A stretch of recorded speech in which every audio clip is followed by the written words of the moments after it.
ಶ್ರೀ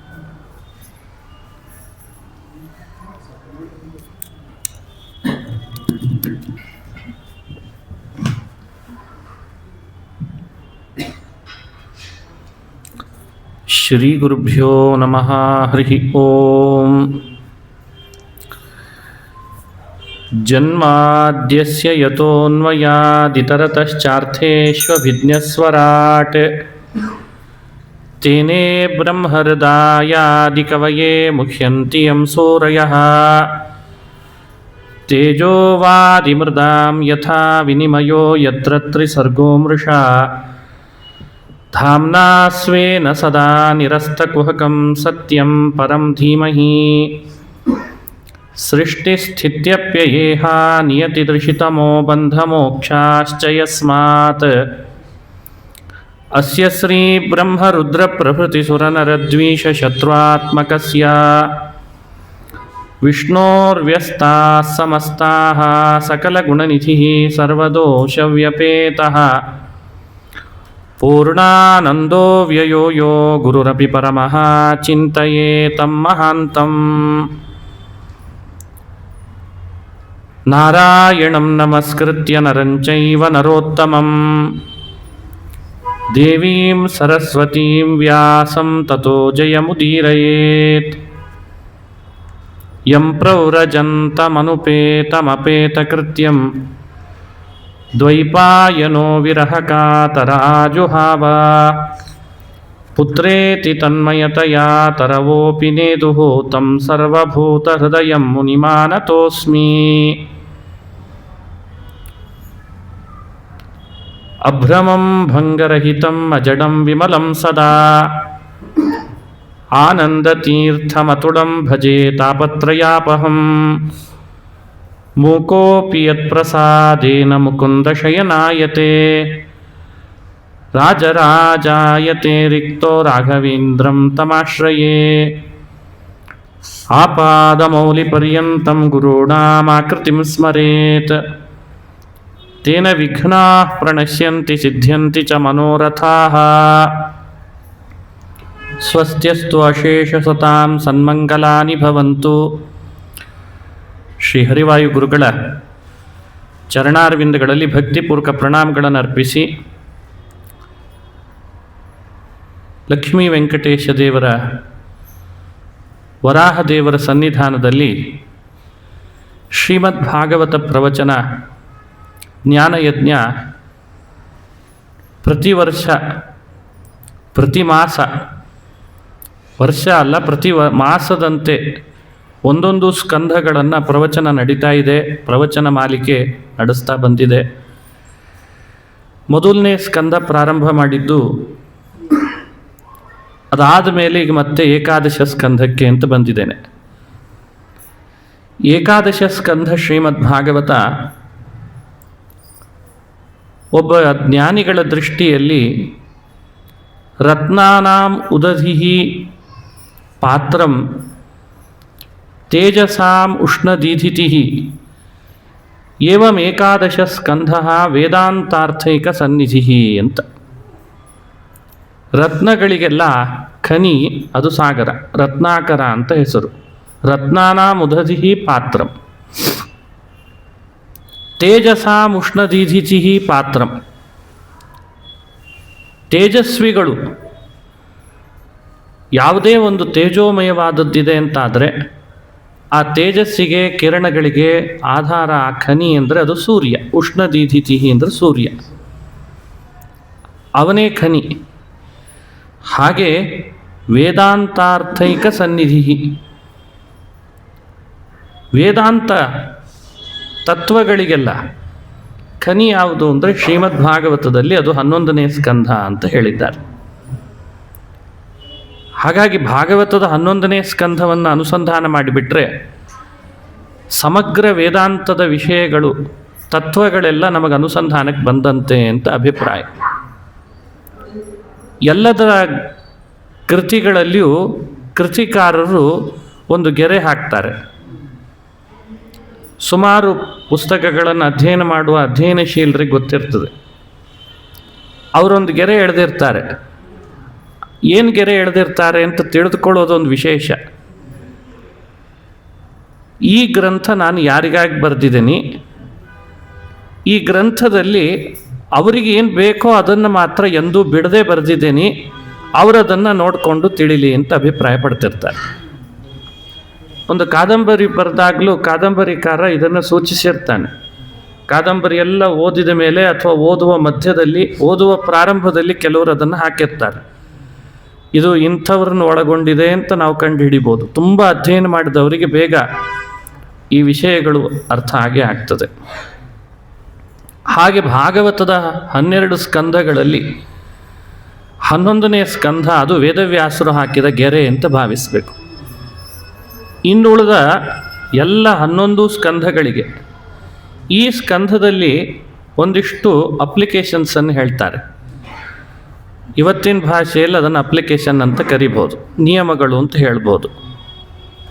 ಇಲ್ಲಿ ಹೇಳಿದ ಅಪ್ಲಿಕೇಶನ್ಸನ್ನು ಉಳಿದ ಸ್ಕಂದಗಳಲ್ಲಿ ಹೇಳಿದವರಿಗೆಲ್ಲ ನೀವು ಅಪ್ಲೈ ಮಾಡ್ರಿ ಅಂತ ಅವರ ಅಭಿಪ್ರಾಯ. ಅಪ್ಲಿಕೇಶನ್ನನ್ನು ಕಂಡುಹಿಡಿಯೋ ಉದ್ದೇಶ ಏನು?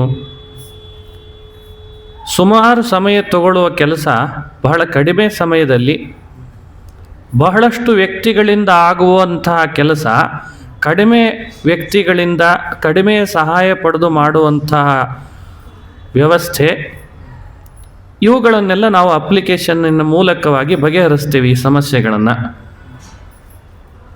ಭಾಗವತದ 11ನೇ ಸ್ಕಂಧವು ಮನುಷ್ಯನ ಬದುಕಿನಲ್ಲಿ ಧಾರ್ಮಿಕವಾಗಿ ಸಾಂಸಾರಿಕವಾಗಿ ಅನೇಕ ಸಮಸ್ಯೆಗಳಿಗೆ ಒಳಗಾದಾಗ ಆ ಸಮಸ್ಯೆಗಳಿಗೆಲ್ಲ ಪರಿಹಾರಕ್ಕೆ ಒಂದು ಅಪ್ಲಿಕೇಶನ್ ಇದೆ ಅಂತ ಹೇಳಿಕೊಟ್ಟದ್ದಿದೆ ಅಲ್ಲ, ಅದೇ ಶ್ರೀಮದ್ ಭಾಗವತ ಏಕಾದಶ ಸ್ಕಂಧ ಅಂತ ಭಾವಿಸಬೇಕು. ಹಾಗಾಗಿ ಏಕಾದಶ ಸ್ಕಂಧ ಅಂದಾಗ ಮನುಷ್ಯ ಅದನ್ನು ಡ್ರೈ ಸಬ್ಜೆಕ್ಟ್ ಅಂತ ಭಾವಿಸೋ ಕಾರಣ ಇಲ್ಲ. ಅದೇ 11ನೇ ಸ್ಕಂಧನ ಬಹಳ ಡ್ರೈ ಆಗಿರ್ತದೆ, ನಾವು ಅದನ್ನು ಅಷ್ಟು ಗಮನಿಸಬೇಕಾಗಿಲ್ಲ. ಅದು ಕೆಲವರ ಅಭಿರುಚಿಗೆ ಅನುಗುಣವಾಗಿ ಯೋಚನೆ ಮಾಡ್ತಾರೆ. ಕಥೆಗಳು ಬಹಳ ಇದ್ದಾಗ ಮನುಷ್ಯನಿಗೆ ಅಭಿರುಚಿ ಹೆಚ್ಚು, ಉತ್ಸಾಹ ಹೆಚ್ಚು. ಕಥೆಗಳು ಕಡಿಮೆ, ತತ್ವಗಳು ಜಾಸ್ತಿ. ಅದಕ್ಕೆ ಶ್ರೋತೃಗಳು 2 ರೀತಿ ಅಥವಾ ಅಧ್ಯಯನಶೀಲರು 2 ರೀತಿ ಅಂತ ಇಟ್ಟುಕೊಳ್ಬೋದು. ಬಹಳಷ್ಟು ವಿಷಯಗಳನ್ನ ಈಗಾಗಲೇ ಕೇಳಿ ಕೇಳಿ ಮನನ ಮಾಡಿಕೊಂಡಿರ್ತಾರೆ. ಅಂಥ ಶ್ರೋತೃಗಳಿಗೆ 11ನೇ ಸ್ಕಂದ ಹೇಳಿದಾಗ ಬಹಳ ಕೇಳಿ ಕೇಳಿ ಅಭ್ಯಾಸ ಇದ್ದದ್ರಿಂದ ಈ ವಿಷಯಗಳು ಮತ್ತಷ್ಟು ಖುಷಿ ಕೊಡ್ಲಿಕ್ಕೆ ಶುರು ಆಗ್ತದೆ. ಯಾಕೆ ಬಹುಶ್ರುತರಾದ್ದರಿಂದ ಅವರಿಗೆ ಪ್ರಾಥಮಿಕ ಹಂತ ಇರ್ತದೆ. ಆ ಪ್ರಾಥಮಿಕ ಹಂತದವರಿಗೆ ಭಾಗವತದ 11ನೇ ಸ್ಕಂದ ಮೊದಲೇ ಹೇಳಿಬಿಟ್ರೆ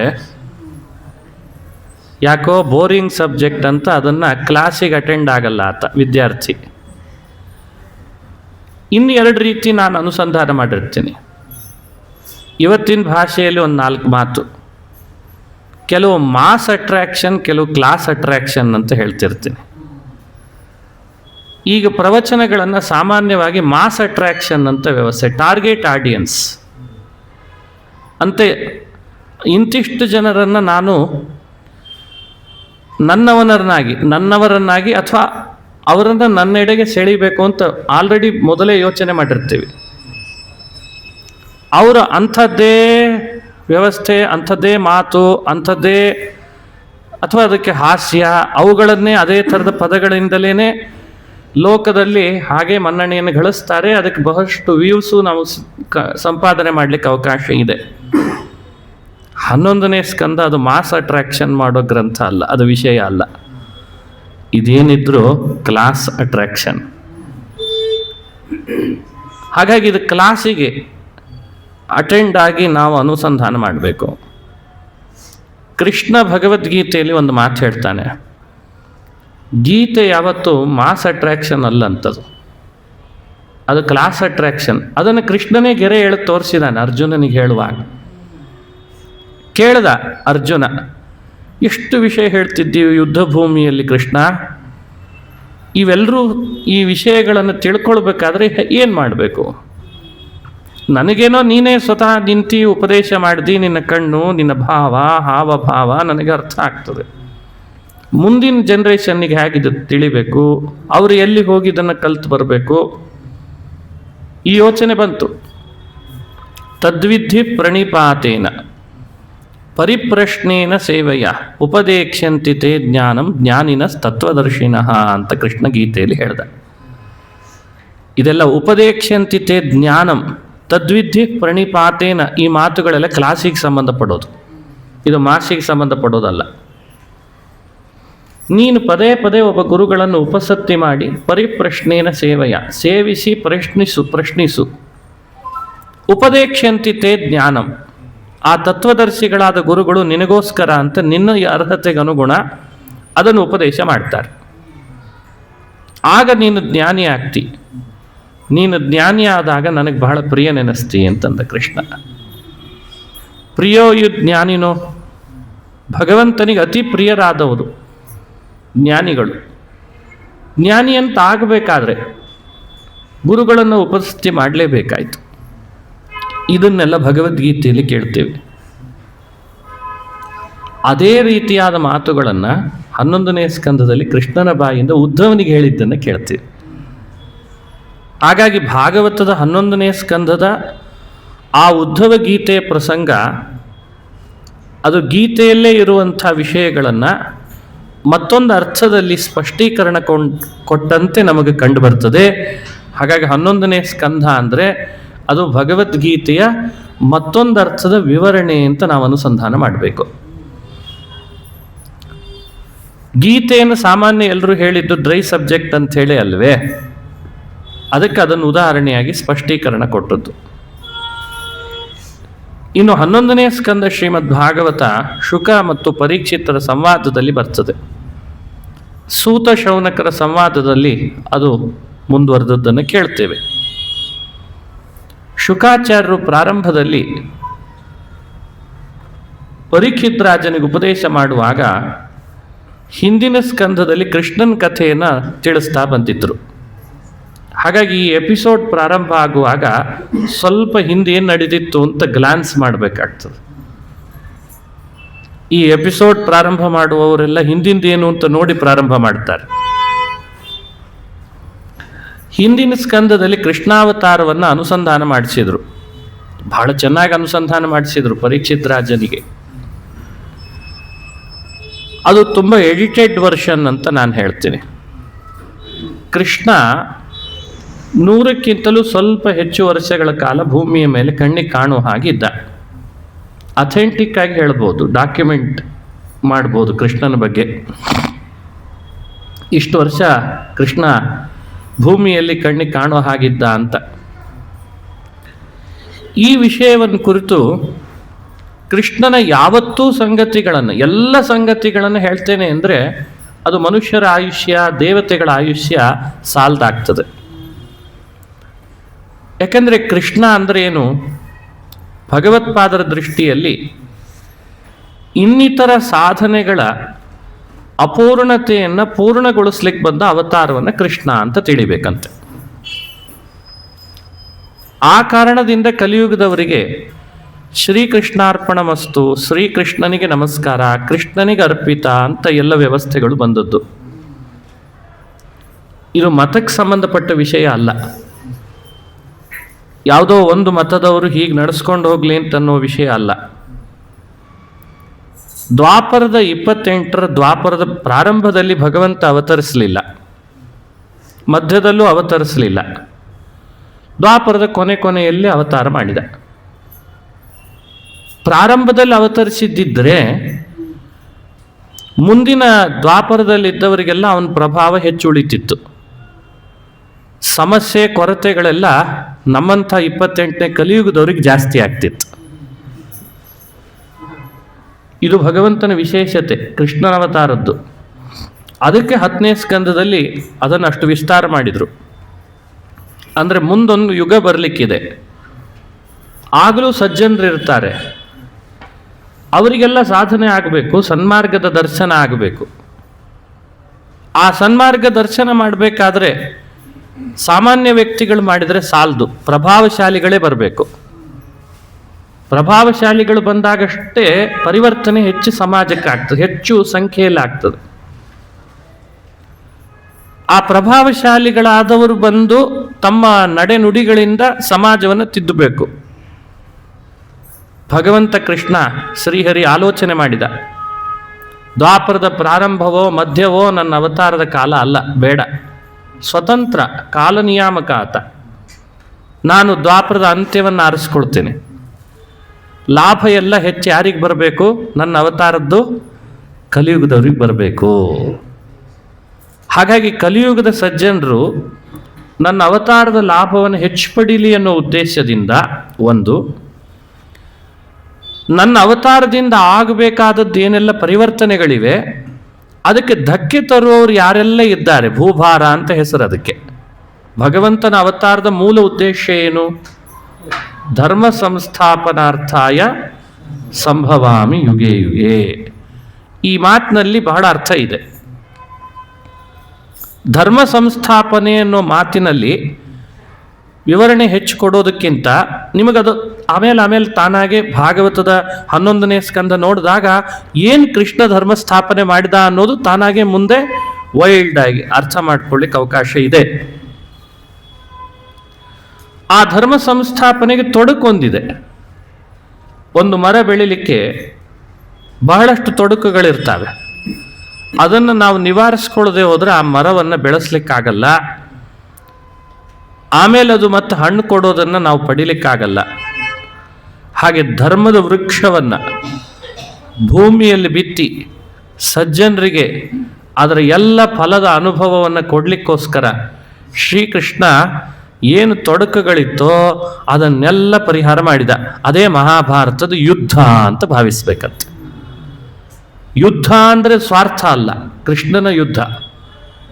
ಅರ್ಜುನ ಯುದ್ಧ ಬೇಡ ಅಂತ ಅವನನ್ನು ಉತ್ಸಾಹ ತುಂಬಿ ಮಾಡು ಮಾಡು ಮಾಡು ಅಂತ ಮಾಡಿಸಿದ್ದಲ್ಲ ಕೃಷ್ಣ.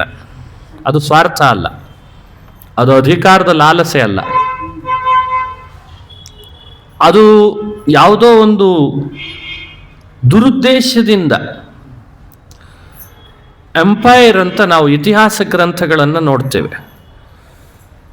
ಈಗಾಗಲೇ ನನಗಿಂತ ಜಾಸ್ತಿ ಸ್ಕೂಲು ಶಾಲೆಗಳಿಗೆ ಹೋಗಿ ಪಠ್ಯಪುಸ್ತಕಗಳನ್ನು ಓದಿದ ನಿಮಗೆ ನಮ್ಮ ದೇಶದವ್ರಿಗಿಂತ ಹೆಚ್ಚು ಬೇರೆ ಬೇರೆ ದೇಶದವರು ಒಂದು ದೇಶವನ್ನು ಹೇಗೆ ಆಕ್ರಮಣ ಮಾಡಿ ಅಲ್ಲಿಯ ಸಂಪತ್ತುಗಳನ್ನು ಲೂಟಿ ಹೊಡೆದು ಅದು ತಮ್ಮದೇ ಆದಂಥ ಕಿಂಗ್ಡಮ್, ತಾನು ರಾಜನಾಗ್ತೀನಿ, ನಾನು ನನ್ನ ಅಧೀನದಲ್ಲಿ ಇಟ್ಕೋತೀನಿ, ಇದು ಎಲ್ಲ ಬೇರೆ ಬೇರೆ ದೇಶದ ಇತಿಹಾಸವೂ ಇದೇ ಇರ್ತದೆ. ಅಂದರೆ ಅದರ ಸಾರ ಹೇಳಿರ್ತೇನೆ. ಈ ದೇಶದ ರಾಜ ಆ ದೇಶಕ್ಕೆ ದಾಳಿ ಮಾಡ್ದ, ಆ ದೇಶದ ರಾಜ ಮತ್ತೊಂದು ದೇಶಕ್ಕೆ, ಅಲ್ಲಿಯ ಸಂಪತ್ತನ್ನು ಲೂಟಿ ಹೊಡೆದ, ಅಲ್ಲಿ ಮತ್ತೆ ಕೊನೆಗೊಳ್ಳೋದು ಅಲ್ಲೇನೆ. ಅಲ್ಲೆಲ್ಲೂ ಧರ್ಮದ ಹೆಸರು ಬರಲ್ಲ. ಅದೇ ವಿಚಿತ್ರ. ಮಹಾಭಾರತದ ಯುದ್ಧದ ವಿಷಯದಲ್ಲಿ ಬಂದಾಗ ಮಾತ್ರ ಬರುವಂಥ ಒಂದು ಶಬ್ದ ಯಾವುದು?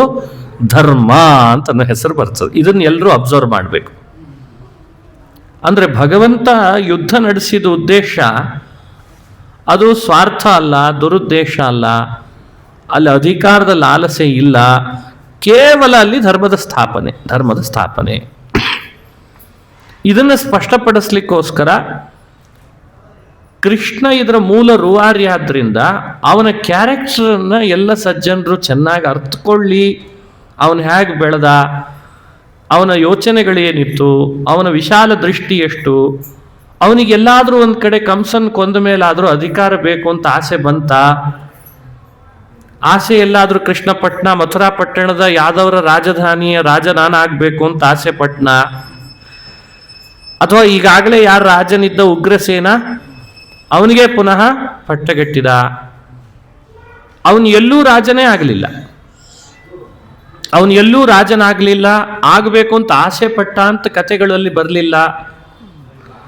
ಅವನ ಕಥೆಗಳನ್ನು ಅಷ್ಟು ವಿಶಾಲವಾಗಿ ವಿಸ್ತಾರವಾಗಿ ಯಾಕೆ ಚಿಂತನೆ ಮಾಡಿಸಿದ್ರು ಅಂದರೆ ಅವನ ನಡೆ ಹೇಗಿದೆ ನೀವು ಗಮನಿಸ್ರಿ, ಆಮೇಲೆ ನಿಮ್ಮ ಥಿಂಕಿಂಗನ್ನು ಬದಲಾವಣೆ ಮಾಡಿಕೊಳ್ಳ್ರಿ ಅಂತ ಉದ್ದೇಶದಿಂದ ಭಾಗವತ 10ನೇ ಸ್ಕಂದ ಕೃಷ್ಣನ ನಡೆಯನ್ನು ಚಿತ್ರಣ ಕೊಡ್ತು.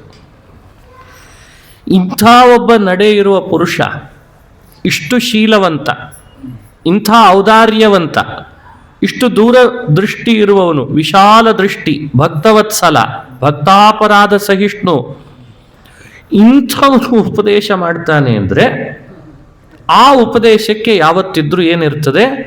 ಮಹತ್ವ ಇರ್ತದೆ.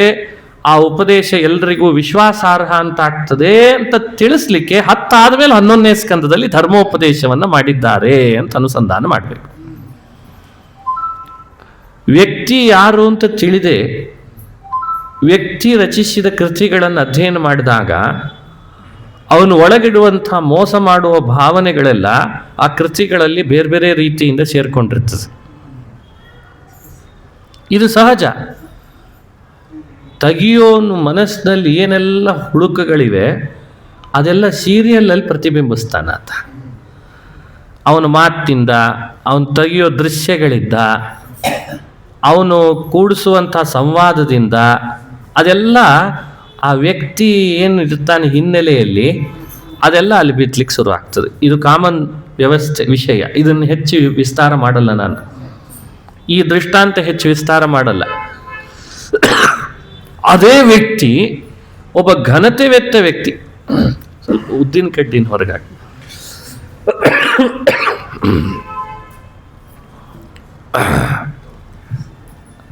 ಅದೇ ವ್ಯಕ್ತಿ ಬಹಳ ಉತ್ತಮ ಆಲೋಚಕನಾಗಿದ್ರೆ ಅವನೇನು ಮಾತುಗಳನ್ನು, ಅವನ ಬಾಯಲ್ಲಿ ಏನು ವ್ಯವಸ್ಥೆ, ಅವನ ನಡೆ ನುಡಿಗಳು ಎಲ್ಲವೂ ಲೋಕದಲ್ಲಿ ಅವನು ತೆಗೆಯುವ ಸೀರಿಯಲ್ಲೇ ಇರ್ಬೋದು, ಧಾರಾವಾಹಿ ಅಥವಾ ಕೃತಿಗಳೇ ಇರ್ಬೋದು, ಅಲ್ಲಿ ಅದು ಪ್ರತಿಬಿಂಬಿಸ್ಲಿಕ್ಕೆ ಶುರು ಆಗ್ತದೆ. ಸಹಜ ಅಲ್ವಾ? ಇದನ್ನೇ ತಾನೇ ಇವತ್ತು ನಾವು ಕನ್ನಡದ ಪದ್ಯಗಳಲ್ಲಿ ಅನುಭವಿಸ್ತಿದ್ದೇವೆ ಅಂತ ಈ ನಮ್ಮ ಮಟ್ಟಿನ ದೃಷ್ಟಾಂತ. ಇವನ್ ಕಬೀರದಾಸರು ಅಥವಾ ಮೀರಾಬಾಯಿ ಅಥವಾ ಇನ್ಯಾರೋ ಒಬ್ಬ ಬೇರೆ ಬೇರೆ ಭಾಷೆಗಳಲ್ಲಿ ಸಹಜವಾದ ಶುದ್ಧ ಅಂತಃಕರಣದಿಂದ ಜಾಗತಿಕವಾದಂತಹ ಭಾಷೆಗಳನ್ನೇ ಅಳವಡಿಸ್ಕೊಳ್ಬೇಕಾಗಿಲ್ಲ. ತತ್ರ ಅಲ್ಲಲ್ಲಿ ಪ್ರಸಿದ್ಧವಾದ ಲ್ಯಾಂಗ್ವೇಜ್ಗಳಲ್ಲಿ ಅವ್ರು ಹೇಳಿದ್ದೆಲ್ಲವೂ ಕೂಡ ಎಲ್ಲ ರೀತಿಯಿಂದಲೂ ಬೇರೆ ಬೇರೆ ಸಮಾಜವನ್ನು ತಿದ್ದುಪಡಿ ಮಾಡೋದಲ್ದೇನೆ ಎಲ್ಲರ ಮೇಲೆ ಪ್ರಭಾವ ಬೀರೋ ಹಾಗಾಗಿದೆ ಅಲ್ಲ. ಇದನ್ನು ಆಲೋಚಿಸ್ಬೇಕು ನಾವು. ಹಾಗಾಗಿ ಭಾಷೆ ಅದು ಸೆಕೆಂಡ್ರಿ, ಅದು ಬಹಳ ದೊಡ್ಡ ವಿಷಯ ಅಂತ ಆಗಲೇ ಇಲ್ಲ. ವ್ಯಕ್ತಿ ಯಾರ ಭಾಷೆ ಯಾವುದೇ ಆದರೂ ಒಳಗಡೆ ಅವನ ಅಂತಃಕರಣ ಎಷ್ಟು ಪರಿಶುದ್ಧವೋ, ಆ ಕ್ಯಾರೆಕ್ಟರ್ ಎಷ್ಟು ಪರಿಶುದ್ಧವೋ, ಅವನಿಂದಾದಂತಹ ಆ್ಯಕ್ಟಿಂಗು ಕೂಡ ಅಷ್ಟೇ ಪರಿಶುದ್ಧವಾಗಿ ಮೂಡಿ ಬರ್ತದೆ, ನ್ಯಾಯ ಒದಗಿಸ್ತಾನೆ. ಇದನ್ನು ಅರ್ಥೈಸ್ಕೊಳ್ಬೇಕು ಮನುಷ್ಯ. ಹಾಗೆ ಭಾಗವತದ ವಕ್ತೃಗಳಾದ ಶುಕಾಚಾರ್ಯರು, ಭಾಗವತ ಶ್ರೋತೃವಾದಂಥ ಪರೀಕ್ಷಿತ್ ರಾಜ, ಸೂತ ಪುರಾಣಿಕರು, ಶೌನಕರು, ಈ ವಕ್ತೃಗಳಲ್ಲಿ ನಡೆದಂಥ ಸಂವಾದದ ರೂಪದಲ್ಲಿ ವೇದವ್ಯಾಸರು ಈ ಭಾಗವತ ಅನ್ನೋ ಕೃತಿಯನ್ನು ಜಗತ್ತಿಗೆ ಕೊಡುವಾಗ ಒಳಗಡೆ ಪಾತ್ರನನ್ನಾಗಿ ಕೃಷ್ಣನನ್ನೋ, ಧ್ರುವನನ್ನೋ, ಪ್ರಹ್ಲಾದನನ್ನೋ ಯಾರನ್ನೇ ಅವರು ಕ್ಯಾರೆಕ್ಟರ್ನ ಚಾಯ್ಸ್ ಮಾಡಿದ್ದಾರೆ. ಚೂಸ್ ಮಾಡಿಕೊಂಡು ಇಂಥವನ್ನು ತಿಳ್ಕೊಳ್ಳೋಣ, ಇವ್ರ ಸ್ಫೂರ್ತಿ ಇವರಲ್ಲ ಅಂತ ತೋರಿಸ್ತಾರೆ. ಎಲ್ಲ ಅಲ್ಟಿಮೇಟೆಡ್ ಆಗಿ ಬಂತು ಅಷ್ಟೆ, ಎಲ್ಲ ಅಲ್ಟಿಮೇಟೆಡ್. ಇನ್ನು ಒಳಗೆ ಪ್ರವೇಶ ಮಾಡೋದಾದರೆ, ಭಾಗವತದ ಏಕಾದಶ ಸ್ಕಂಧದ ಒಳಗೆ ಪ್ರವೇಶ ಮಾಡೋದಾದರೆ ಪ್ರಾರಂಭದಲ್ಲಿ ಒಂದು ವಿಷಯವನ್ನು ಹೇಳ್ತಾರೆ. ಏನು ವಿಷಯ? ವಸುದೇವನಿಗೆ ನಾರದರು ಉಪದೇಶ ಮಾಡಿದಂಥ ಒಂದು ಅಂಶ. ನಾರದರು ಸಂಚಾರ ಮಾಡ್ತಾ ಇರ್ತಾರೆ ತ್ರಿಲೋಕವನ್ನು. ವಸುದೇವನ ಬಳಿಗೆ ಬಂದರು. ಕೃಷ್ಣನನ್ನ ಮಗನನ್ನಾಗಿ ಪಡೆದಾತ. ಎಲ್ಲರೂ ಅವನಿಗೆ ಗೌರವ ಕೊಡುವಾಗ ಕೃಷ್ಣನ್ ತಂದೆ ಅಂತ ಗೌರವಿಸ್ತಾ ಇದ್ರು. ಅಂಥ ಮಹಾನುಭಾವನಾದ ವಸುದೇವನಿಗೆ ನಾರದರು ಬಂದಾಗ ನನಗೆ ತತ್ವೋಪದೇಶ ಮಾಡ್ರಿ ಅಂತ ಕೇಳ್ಕೊಂಡಂತೆ. ಅರೆ, ಕೃಷ್ಣನೇ ಮಗನಾಗಿದ್ದಾನೆ ನಿನಗೇನು ತತ್ವೋಪದೇಶ ಅಂತ. ನೋಡಿ, ವಸುದೇವನ ಮಾತಿಗೆ ನಾರದರು ಹೇಳುವ ಮಾತು, ಕೃಷ್ಣನಂಥ ಮಗನನ್ನು ಪಡೆದ ನಿನಗೂ ತತ್ವೋಪದೇಶ ಅಂದ್ರೆ ಏನರ್ಥನೋ? ಅದಕ್ಕೆ ವಸುದೇವ ಹೇಳ್ತಾನೆ, ಕೃಷ್ಣನನ್ನು ಮಗನನ್ನಾಗಿ ಪಡೆದಿದ್ದೇನಷ್ಟೇ, ಮುಕ್ತಿ ಪಡಿಲಿಕ್ಕೆ ಬೇಕಾದ ತತ್ವಗಳ ಅರಿವು ನನಗಿಲ್ಲ ಅಂತ ಹೇಳಿಬಿಡ್ತಾನೆ. ಯೋಚಿಸಬೇಕಾದ ಅಂಶ. ಭಗವಂತನನ್ನು ದಿನಾ ಪೂಜಿಸುವ ನಾವು ಬಹಳ ಶ್ರೇಷ್ಠ ಅಂತ ಅಂದ್ಕೊಂಡಿದ್ದೇವೆ, ಇಲ್ಲ ಅಂತಲ್ಲ. ದಿನ ದೇವ್ರ ಪೂಜೆ, ಪಾರಾಯಣ, ದರ್ಶನ, ಆವಾಹನ ಎಲ್ಲ ಮಾಡಿ ಬಹಳ ಶ್ರೇಷ್ಠನೇ. ಆದರೆ ಈ ಕೂಡಲೇ ಮುಕ್ತಿ ಅಂತ ಇಲ್ಲ ಅಂತಾರೆ. ತನ್ಮಾತ್ರದಿಂದ ಮುಕ್ತಿನೂ ಅಲ್ಲ. ಕೃಷ್ಣನನ್ನೇ ಮಗನನ್ನಾಗಿ ಪಡೆದ ವಸುದೇವನ ಸ್ಥಿತಿನೇ ಹೀಗೆ ಅಂದ್ರೆ ಇನ್ನು ನಮ್ಮ ಸ್ಥಿತಿ ಏನು ಅಂತ ಬಿಂಬಿಸ್ಕೊಳ್ಬೇಕು, ಅದ್ರ ಬಗ್ಗೆ ಯೋಚನೆ ಮಾಡಬೇಕು. ಸಮ್ಯಗೇತದ್ವ್ಯವಸಿತಂ ಭವತಾ ಸಾತ್ವತರ್ಷಭ ಯತ್ ಪೃಚ್ಛಸೆ ಭಾಗವತಾನ್ ಧರ್ಮಾನ್ಸ್ತ್ವನ್ ವಿಶ್ವಭಾವನಾನ್. ನಾರದರಂತಾರೆ, ನೀನು ಅಪೇಕ್ಷಿಸ್ತಿದ್ದಿ ಭಾಗವತ ಧರ್ಮಗಳನ್ನು, ಮುಕ್ತಿಗೆ ಬೇಕಾಗುವ ಭಾಗವತ ಧರ್ಮಗಳ ಬಗ್ಗೆ ಪರಿಚಯ ಕೊಡ್ರಿ ಅಂತ. ಬಹಳ ಚೆನ್ನಾಗಿದೆ, ಬಹಳ ಅದ್ಭುತ ಅದು. ಸಮ್ಯಗೇತದ್ವ್ಯವಸಿತಂ, ಈ ಭಾವ ನಿನ್ನಲ್ಲಿ ಬಂದದ್ದು ಬಹಳ ಸಂತೋಷ. ಹಾಗಾಗಿ ನಿನಗದನ್ನು ಉಪದೇಶ ಮಾಡ್ತೇನೆ ಅಂತ ಪ್ರಾರಂಭ ಆಗ್ತದೆ. ಇನ್ನೊಂದು ಅಂಶ 11ನೇ ಸ್ಕಂದದ ಪ್ರಾರಂಭದಲ್ಲಿ ಬಂದದ್ದು ಒಂದು ಕಥೆ. ಏನು ಕಥೆ ಅದು ಅಂದರೆ, ಶ್ರೀಕೃಷ್ಣನ ಸಂಕಲ್ಪದಂತೆ ಯಾದವ ಕುಲದ ಉಪಸಂಹಾರ ಆದದ್ರ ಒಂದು ಕಥೆ. ಯಾದವ ಕುಲವನ್ನು ಕೃಷ್ಣ ಉಳಿಸ್ಲಿಲ್ಲ ಅಂತ ಕಥೆ ಇದೆ. ಕೇಳಿದವರಿಗೆ ಆಶ್ಚರ್ಯ, ತನ್ನ ಕುಲವನ್ನು ತಾನು ಕೃಷ್ಣ ಉಳಿಸದೇ ಇದ್ದ. ಒಂದು ವಿಚಿತ್ರ ಅನ್ನಿಸ್ತದೆ. ಕೆಲವು ಬೀಭತ್ಸ, ಕೆಲವು ಭಯಾನಕ. ಕೃಷ್ಣ ಪರಂಧಾಮಕ್ಕೆ ಹೊರಟ ಬಳಿಕ ಇದೊಂದು ಸ್ವಲ್ಪ ಬೀಭತ್ಸ ಅನ್ನಿಸ್ತದೆ, ಆದರೂ ನಿಮ್ಮ ಮುಂದೆ ಹೇಳಿರ್ತೇನೆ. ಇತಿಹಾಸ ಮುಚ್ಚಿಡ್ಲಿಲ್ಲ ಇದನ್ನೆಲ್ಲ. ಇತಿಹಾಸ ಮುಚ್ಚಿಡ್ಬೋದಾದದ್ದನ್ನು ಮುಚ್ಚಿಡ್ಲಿಲ್ಲ ಅನ್ನೋದು ವಿಚಿತ್ರ. ಈಗ ಕೃಷ್ಣನಿಗೆ 100,000 ಅಂದ್ರೆ 16,108 ಜನ ಪತ್ನಿಯರು ಅಂತ ಕೇಳ್ತೇವೆ. ಆ 16,100 ಜನ ಪತ್ನಿಯರು ಮ್ಲೇಚ್ಛರಿಂದ ಆಕ್ರಮಣಕ್ಕೊಳಗಾದ್ರು ಅಂತ ಇತಿಹಾಸ ಹೇಳ್ಬಿಡ್ತದೆ. ಈ ಆಕ್ರಮಣವನ್ನು ಮನುಷ್ಯ ಒಪ್ಲಿಕ್ಕೆ ತಯಾರಿದ್ದಾನ? ಕೃಷ್ಣ ಯಾರಿಗೆ ಜವಾಬ್ದಾರಿ ಕೊಟ್ಟಿದ್ದ? ಅದು ಇನ್ನೂ ಆಶ್ಚರ್ಯ. ಅರ್ಜುನನಿಗೆ ಹೇಳಿದ್ದ. ಅರ್ಜುನ ರಕ್ಷಣೆ ಮಾಡಬೇಕು ಅಂತ ನಿಂತ. ಆದರೆ ಕೃಷ್ಣನ ಸಂಕಲ್ಪ ಬೇರೆನೇ ಇದೆ. ಎಲ್ಲರೂ ಆಕ್ರಮಣಕ್ಕೊಳಗಾದ್ರು. ಅರ್ಜುನನ ಗಾಂಡೀವ ಏನೂ ಉಪಯೋಗ ಇಲ್ಲ ಅಂತ ಅನಿಸೋ ಹಾಗಾಗಿಬಿಡ್ತಂತೆ. ಈ ಒಂದು ಕರಾಳ ಸತ್ಯವನ್ನ, ಇದು ಬೀಭತ್ಸ ಆದರೂ ಮುಚ್ಚಿಡ್ಬೋದಾದ್ರೂ ಕೂಡ ವೇದವ್ಯಾಸರು ಈ ಇತಿಹಾಸವನ್ನ ಹೇಳಿಬಿಟ್ರು. ಈ ಹೇಳಿದ ಮೇಲೆ ಮುಂದಿನ ಬಹುಬುದ್ಧಿ ಜೀವಿಗಳು ಅಂತಿದ್ದಾರೆ ಇತ್ತೀಚೆಗೆ. ನೋಡಿದ್ರ ಕೃಷ್ಣ ಮನುಷ್ಯ ಅನ್ಲಿಕ್ಕೆ ಇಟ್ಟು ಸಾಕಲ್ಲ, ತಾನೇ ವಿವಾಹ ಮಾಡಿಕೊಂಡ ತಮ್ಮನೆಯವರನ್ನೇ ರಕ್ಷಣೆ ಮಾಡ್ಕೊಳ್ಳಿಕ್ಕಾಗಲಿಲ್ಲ, ಆಕ್ರಮಣ ಆಯ್ತು ಅಂತ ಕಥೆ ಹೇಳ್ತದೆ. ಇನ್ನು ಕೃಷ್ಣ ಮನುಷ್ಯ ಅಲ್ಲದೆ ಇನ್ನೇನು ಹೇಳೋಣ ಹೇಳ್ತೇವೆ. ಇವೆಲ್ಲ ವಿಷಯಗಳನ್ನು ಮನುಷ್ಯ ಕುಲಂಕುಷವಾಗಿ ಅಧ್ಯಯನ ಮಾಡಿ ತಿಳಿಲಿ ಅಂತನ್ಲಿಕ್ಕೆ, ನಿಮ್ಮಲ್ಲಿ ಒಂದು ಕುತೂಹಲ ಮೂಡಲಿ ಅಧ್ಯಯನಶೀಲತೆಗೆ ಅನ್ಲಿಕ್ಕೆ ನಿಮ್ಮ ಮುಂದೆ ಎಕ್ಸ್ಪ್ರೆಸ್ ಮಾಡ್ತಾ ಇದ್ದೇನೆ ಅಷ್ಟೇ. ಅದೇ ಥರದ್ದು ಇದು ಒಂದು ಘಟನೆ. ಎಲ್ಲ ಯಾದವ ಕುಲವೇ ನಾಶ ಆಯಿತು ಅಂತ. ಅದಕ್ಕೆ ಕಾರಣ ಏನು ಅಂತ ಹೇಳ್ತಾರೆ. ಕ್ಷೇತ್ರಕ್ಕೆ ಅಂತ ಬಂದಿದ್ದಾರೆ ಎಲ್ಲ ಯಾದವರು, ಕೃಷ್ಣನೂ ಬಂದಿದ್ದಾನೆ. ಆ ಕ್ಷೇತ್ರದಲ್ಲಿ ಸಾಂಬ ಅಂತ ಒಬ್ಬ ಇದ್ದ. ಸಾಂಬ ನೋಡ್ಲಿಕ್ಕೆ ಸ್ವಲ್ಪ ಹೆಣ್ಣಿನಂತೆ ಕಾಣ್ತಿದ್ದ. ಹೆಣ್ಣಿನ ವೇಷ ಹಾಕಿದ್ರು ಅವನಿಗೆ, ಮತ್ತೆ ಸೀರೆ ಉಡಿಸಿದ್ರು, ಗರ್ಭಿಣಿನ ಮಾಡಿದ್ರು, ಹೊಟ್ಟೆಯಲ್ಲಿ ಏನೋ ಒಂದು ಬಟ್ಟೆ ಇಟ್ಟು ಗರ್ಭಿಣಿಯಂತೆ ಮಾಡಿದರು. ವಿಶ್ವಾಮಿತ್ರ, ಅಸಿತ, ಕಣ್ವ, ದುರ್ವಾಸ, ಭೃಗು, ಅಂಗಿರ, ಕಶ್ಯಪ ಇಂಥ ಮಹಾತ್ಮರೆಲ್ಲರೂ ಸೇರಿದಂಥ ಸ್ಥಳಕ್ಕೆ ಕರ್ಕೊಂಡು ಬಂದರು. ಮೆಲ್ಲನೆ ಹೆಜ್ಜೆ ಇಟ್ಕೊಂಡು ಬಂತು ಆ ಸಾಂಬ. ಯಾದವರು ಕೇಳ್ತಾರೆ, ಕುಚೋದ್ಯ ಮಾಡ್ತಾರೆ, ನೀವೆಲ್ಲ ತ್ರಿಕಾಲ ಜ್ಞಾನಿಗಳು, ನಿಮಗೆ ತಿಳಿದಿದ್ದೇನಿದೆ? ಇವಳು ಗಂಡು ಹಿಡಿತಾಳೋ ಹೆಣ್ಣು ಹಿಡಿತಾಳೋ? ಲಜ್ಜೆ ಪಡ್ತಿದ್ದಾಳೆ ಕೇಳಲಿಕ್ಕೆ, ನಾವೇ ಅದಕ್ಕೆ ಕೇಳಿದ್ವಿ, ನೋಡೋಣ ಇವಳು ನೋಡಿ ನೀವು ಹೇಳ್ರಿ ಅಂತಂದ್ರಂತೆ. ಈ ಕುಚೋದ್ಯ ಈಗಿನ ಕಾಲದ್ದಲ್ಲ, ಆಗಿನ ಕಾಲದಿಂದಲೂ ಇತ್ತು ಅಂತ ಹೇಳಬೇಕಿತ್ತು ವೇದವ್ಯಾಸರು. ಪ್ರಷ್ಟುಂ ವಿಲಜ್ಜತಿ ಯುಷ್ಮಾನ್ ಪ್ರಭ್ರೂತಾಮೋಘ ದರ್ಶನಾಹ ಪ್ರಸೋಸ್ಯಂತಿ ಪುತ್ರಕಾಮ ಕಿಂ ಸ್ವಿತ್ ಸಂಜನಯಿಷ್ಯತಿ. ಇದು ಭಾಗವತದ ಮಾತು. ಮುನಿಗಳೆಲ್ಲ ನೋಡ್ತಾರೆ, ನಮ್ಮನ್ನೇ ಪರೀಕ್ಷೆ ಮಾಡ್ಲಿಕ್ಕೆ ಬಂದಿದ್ದೀರಾ? ನಮಗೇನು ಗೊತ್ತಿದೆ ಏನು ಗೊತ್ತಿಲ್ಲ ಅಂತ ಪರೀಕ್ಷೆ ಮಾಡ್ತೀರಾ? ಜನಯಿಷ್ಯತಿ ಓ ಮಂದ ಮುಸಲಂ ಕುಲನಾಶನಂ ಅಂತ ಶಪಿಸಿದ್ರು. ಬಹಳ ದೊಡ್ಡ ತಪಸ್ವಿಗಳ ಬಾಯಲ್ಲಿ ಇಂಥ ಮಾತುಗಳು ಬಂತು ಅಂದಾಗ ವಸ್ತು ಅವಳ ಹೊಟ್ಟೆಯಲ್ಲಿ ಇಲ್ದಿರ್ಬೋದು, ಆದ್ರೆ ಅವರ ಬಾಯಲ್ಲಿ ಬಂದದ್ದಕ್ಕೆ ಆ ಹೊಟ್ಟೆಯಲ್ಲಿ ಆ ವಸ್ತು ಬಂದು ಕೂತ್ಕೊಂಡ್ತಂತ. ಅವಾಗ ಅದಕ್ಕೆ ದೊಡ್ಡವರನ್ನು ಎದುರುಗಟ್ಕೊಳ್ಳಿಕ್ಕೆ ಹೋಗಬಾರ್ದು, ಮಹಾತ್ಮರನ್ನ ದ್ರೋಹ ಮಾಡಬಾರ್ದು.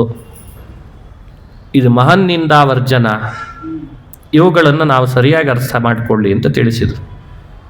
ಒಂದು ಮುಸಲ ವನಿಕಿ, ಕುಲನಾಶನಂ ಮುಸಲಂ ಜನಯಿಷ್ಯತಿ, ಇಡೀ ನಿಮ್ಮ ಕುಲವೇ ನಾಶ ಆಗುವಂಥ ಒಂದು ವನಿಕೆ ನಿಮ್ಮ ಈ ಹೆಣಮಗಳಲ್ಲಿ ಹೊಟ್ಟೆಯಲ್ಲಿ ಹುಡ್ತದೆ ಅಂತ ಹೇಳಿಬಿಟ್ರಂತ. ಇಷ್ಟಂದದ್ದೇ ತಡ, ಅವ್ರಿಗ್ಯಾರಿಗೂ ವಿಶ್ವಾಸ ಬರಲಿಲ್ಲ. ಆ ಕಟ್ಟಿದ ಸೀರೆ ಬಿಚ್ಚಿ ಕುಣಿದು ಕುಪ್ಪಳಿಸಿ, ನೀವೇನು ತ್ರಿಕಾಲಜ್ಞಾನಿಗಳು, ನಿಮ್ಮನ್ನು ಪರೀಕ್ಷೆ ಮಾಡೋಣ ಅಂತ ಬಂದರೆ ಮುಸಲ ಹುಡ್ತದೆ ಅಂತ ಹೇಳಿದ್ರಲ್ಲ ಅಂತ ಅವರನ್ನು ಛೇಡಿಸಿ ಬಂದ್ರಂತ. ಇದು ಯಾದವರ ಕಥೆ ಅನ್ಕೊಳ್ಬೇಕ, ನಿಮ್ಮೆಲ್ಲರ ಕಥೆ ಹೀಗಾಗ್ತದೆ ಅಂತ ಮೊದಲೇ ಹೇಳಿದ್ದಾರೆ ವೇದವ್ಯಾಸರು ಅನ್ಕೊಳ್ಬೇಕಾ? ನಾವು ಎಷ್ಟು ಮಹಾತ್ಮರನ್ನ ಹೇಗೆ ಛೇಡಿಸಿಲ್ಲ, ಅವರು ಆಡಿದ ಮಾತುಗಳನ್ನ ಕೇಳಿ ಕುಣಿದು ಕುಪ್ಪಳಿಸಿಲ್ಲ, ವ್ಯಂಗ್ಯ ಮಾಡಿಲ್ಲ. ಇದನ್ನು ಯೋಚಿಸ್ಬೇಕು ಮನುಷ್ಯ.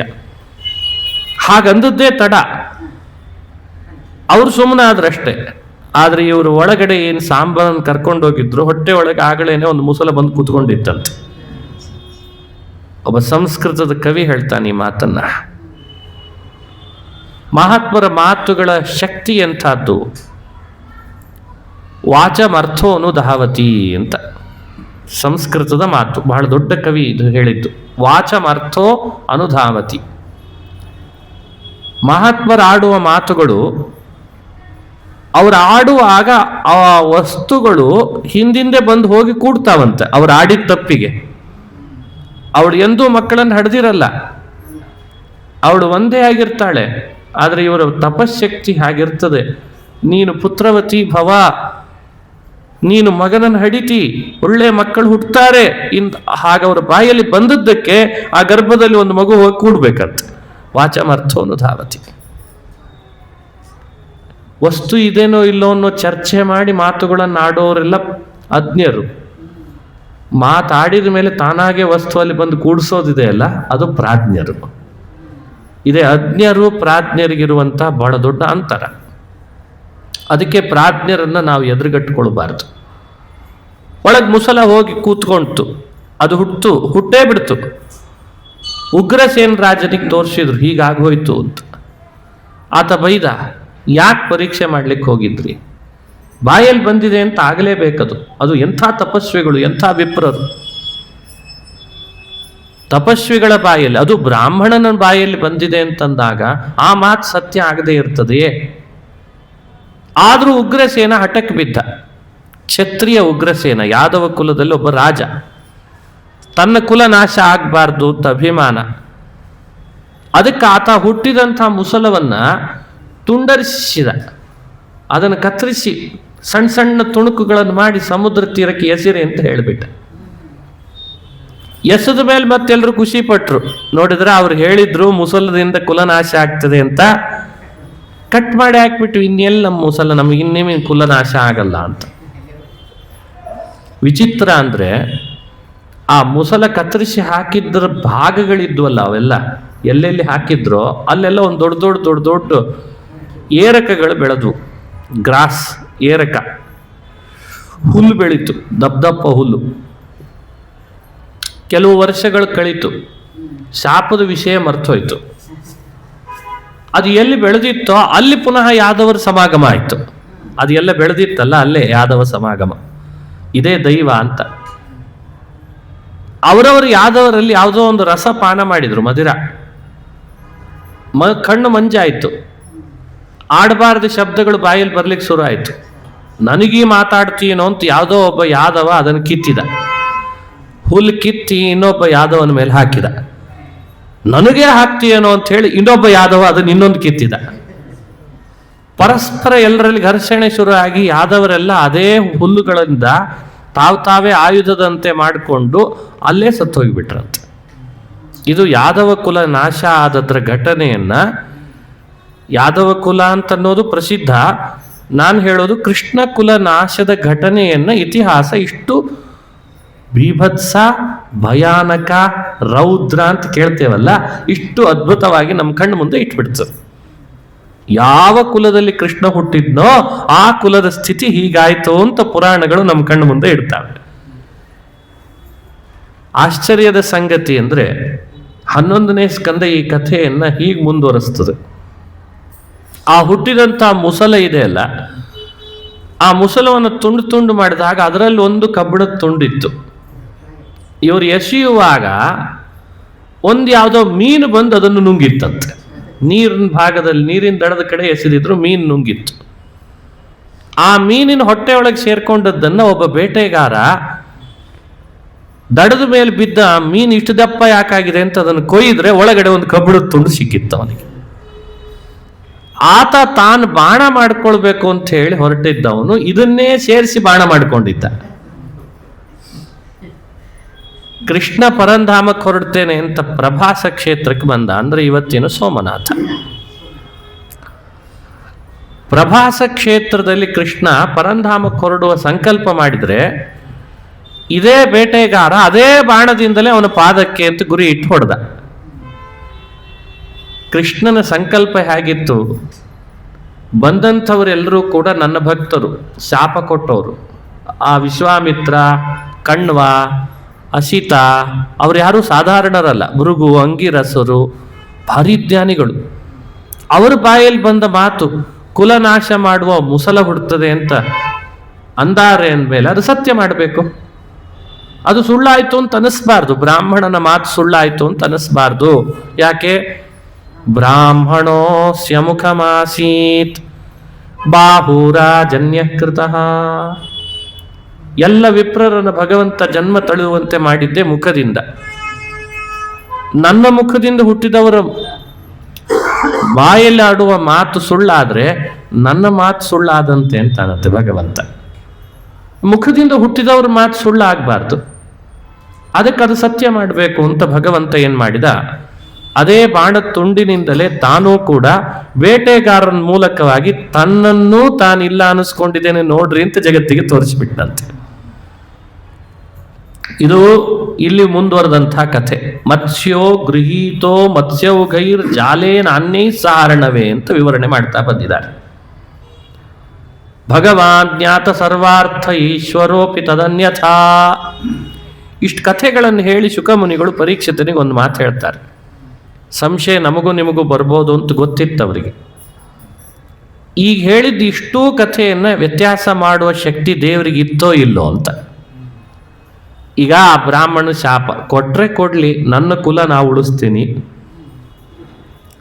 ನನ್ನ ಕುಲ, ನಾನು ಹುಟ್ಟಿದ ಕುಲ ಯಾದವ ಕುಲ ನಾನು ಉಳಿಸ್ತೀನಿ ಅಂತ ಆ ಶಾಪವನ್ನ ವ್ಯತ್ಯಾಸ ಮಾಡುವ ಶಕ್ತಿ ಭಗವಂತನಿಗೆ ಇತ್ತೋ ಇಲ್ಲೋ?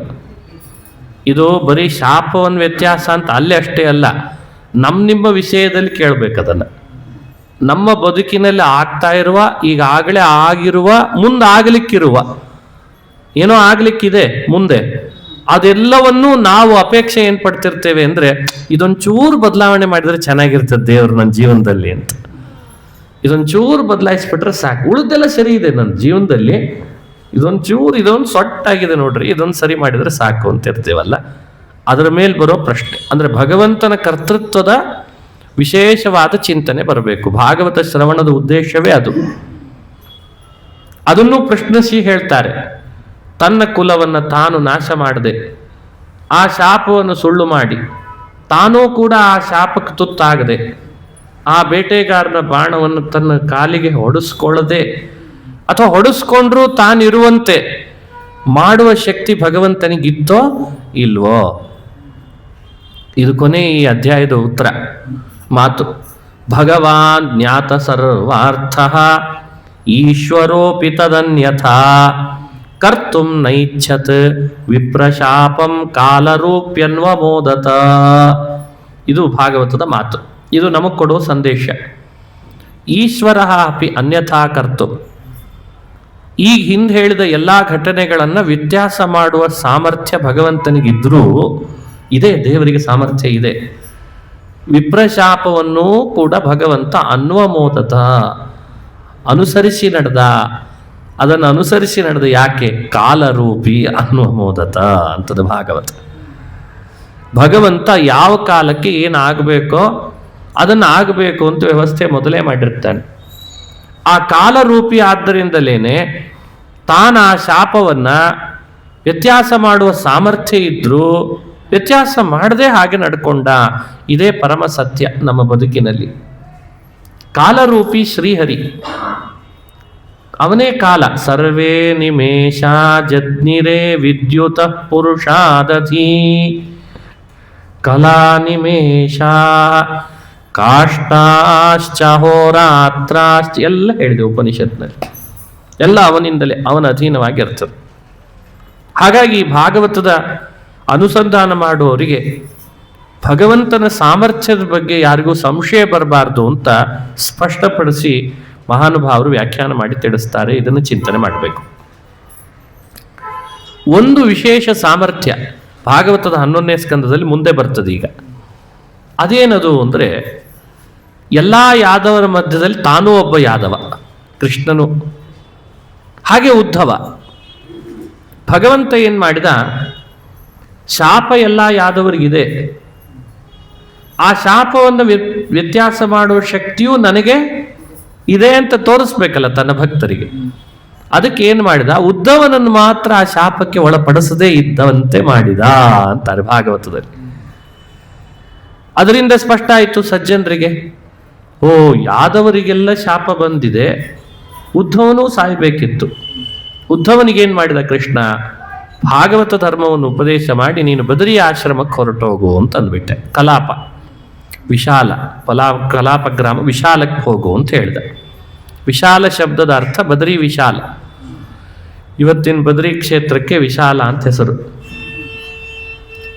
ಕಲಿಯುಗದೊಳಗೆ ಮುಂದೆ ಬರುವಂತಹ ಸಜ್ಜನರಿಗೆ ಭಾಗವತ ಧರ್ಮವನ್ನು ಚೆನ್ನಾಗಿ ಪ್ರವೃತ್ತಿಗೊಳಿಸೋದ್ರಲ್ಲಿ ನಿಂದೊಂದು ಪಾತ್ರ ಇದೆ ಅಂತ ಅವನಿಗೆ ಆ ಸ್ಥಾನ ಕೊಟ್ಟಂತೆ. ಹಾಗಾಗಿ ಭಾಗವತ ಶ್ರವಣ ಮಾಡುವವರು ಎಲ್ಲೇ ಭಾಗವತವನ್ನು ವಿಶೇಷವಾಗಿ ಶ್ರವಣ ಮಾಡ್ತಿದ್ದಾರೆ, ಹೇಳ್ತಿದ್ದಾರೆ ಅಂದರೆ ಉದ್ಧವನ ಸನ್ನಿಧಾನ ಬಂದಿರ್ತದಂತಲ್ಲಿ. ಕೃಷ್ಣ ಮಾಡಿದ ವಿಶೇಷ ಮಹಿಮೆ ಇದು. ಏನು? ವಿಪ್ರಶಾಪವನ್ನೂ ಕೂಡ ಕೃಷ್ಣ ವ್ಯತ್ಯಾಸ ಮಾಡಬಲ್ಲ. ವಿಪ್ರಶಾಪವನ್ನು ಅನುಮೋದನೆಯೂ ಮಾಡಿದ.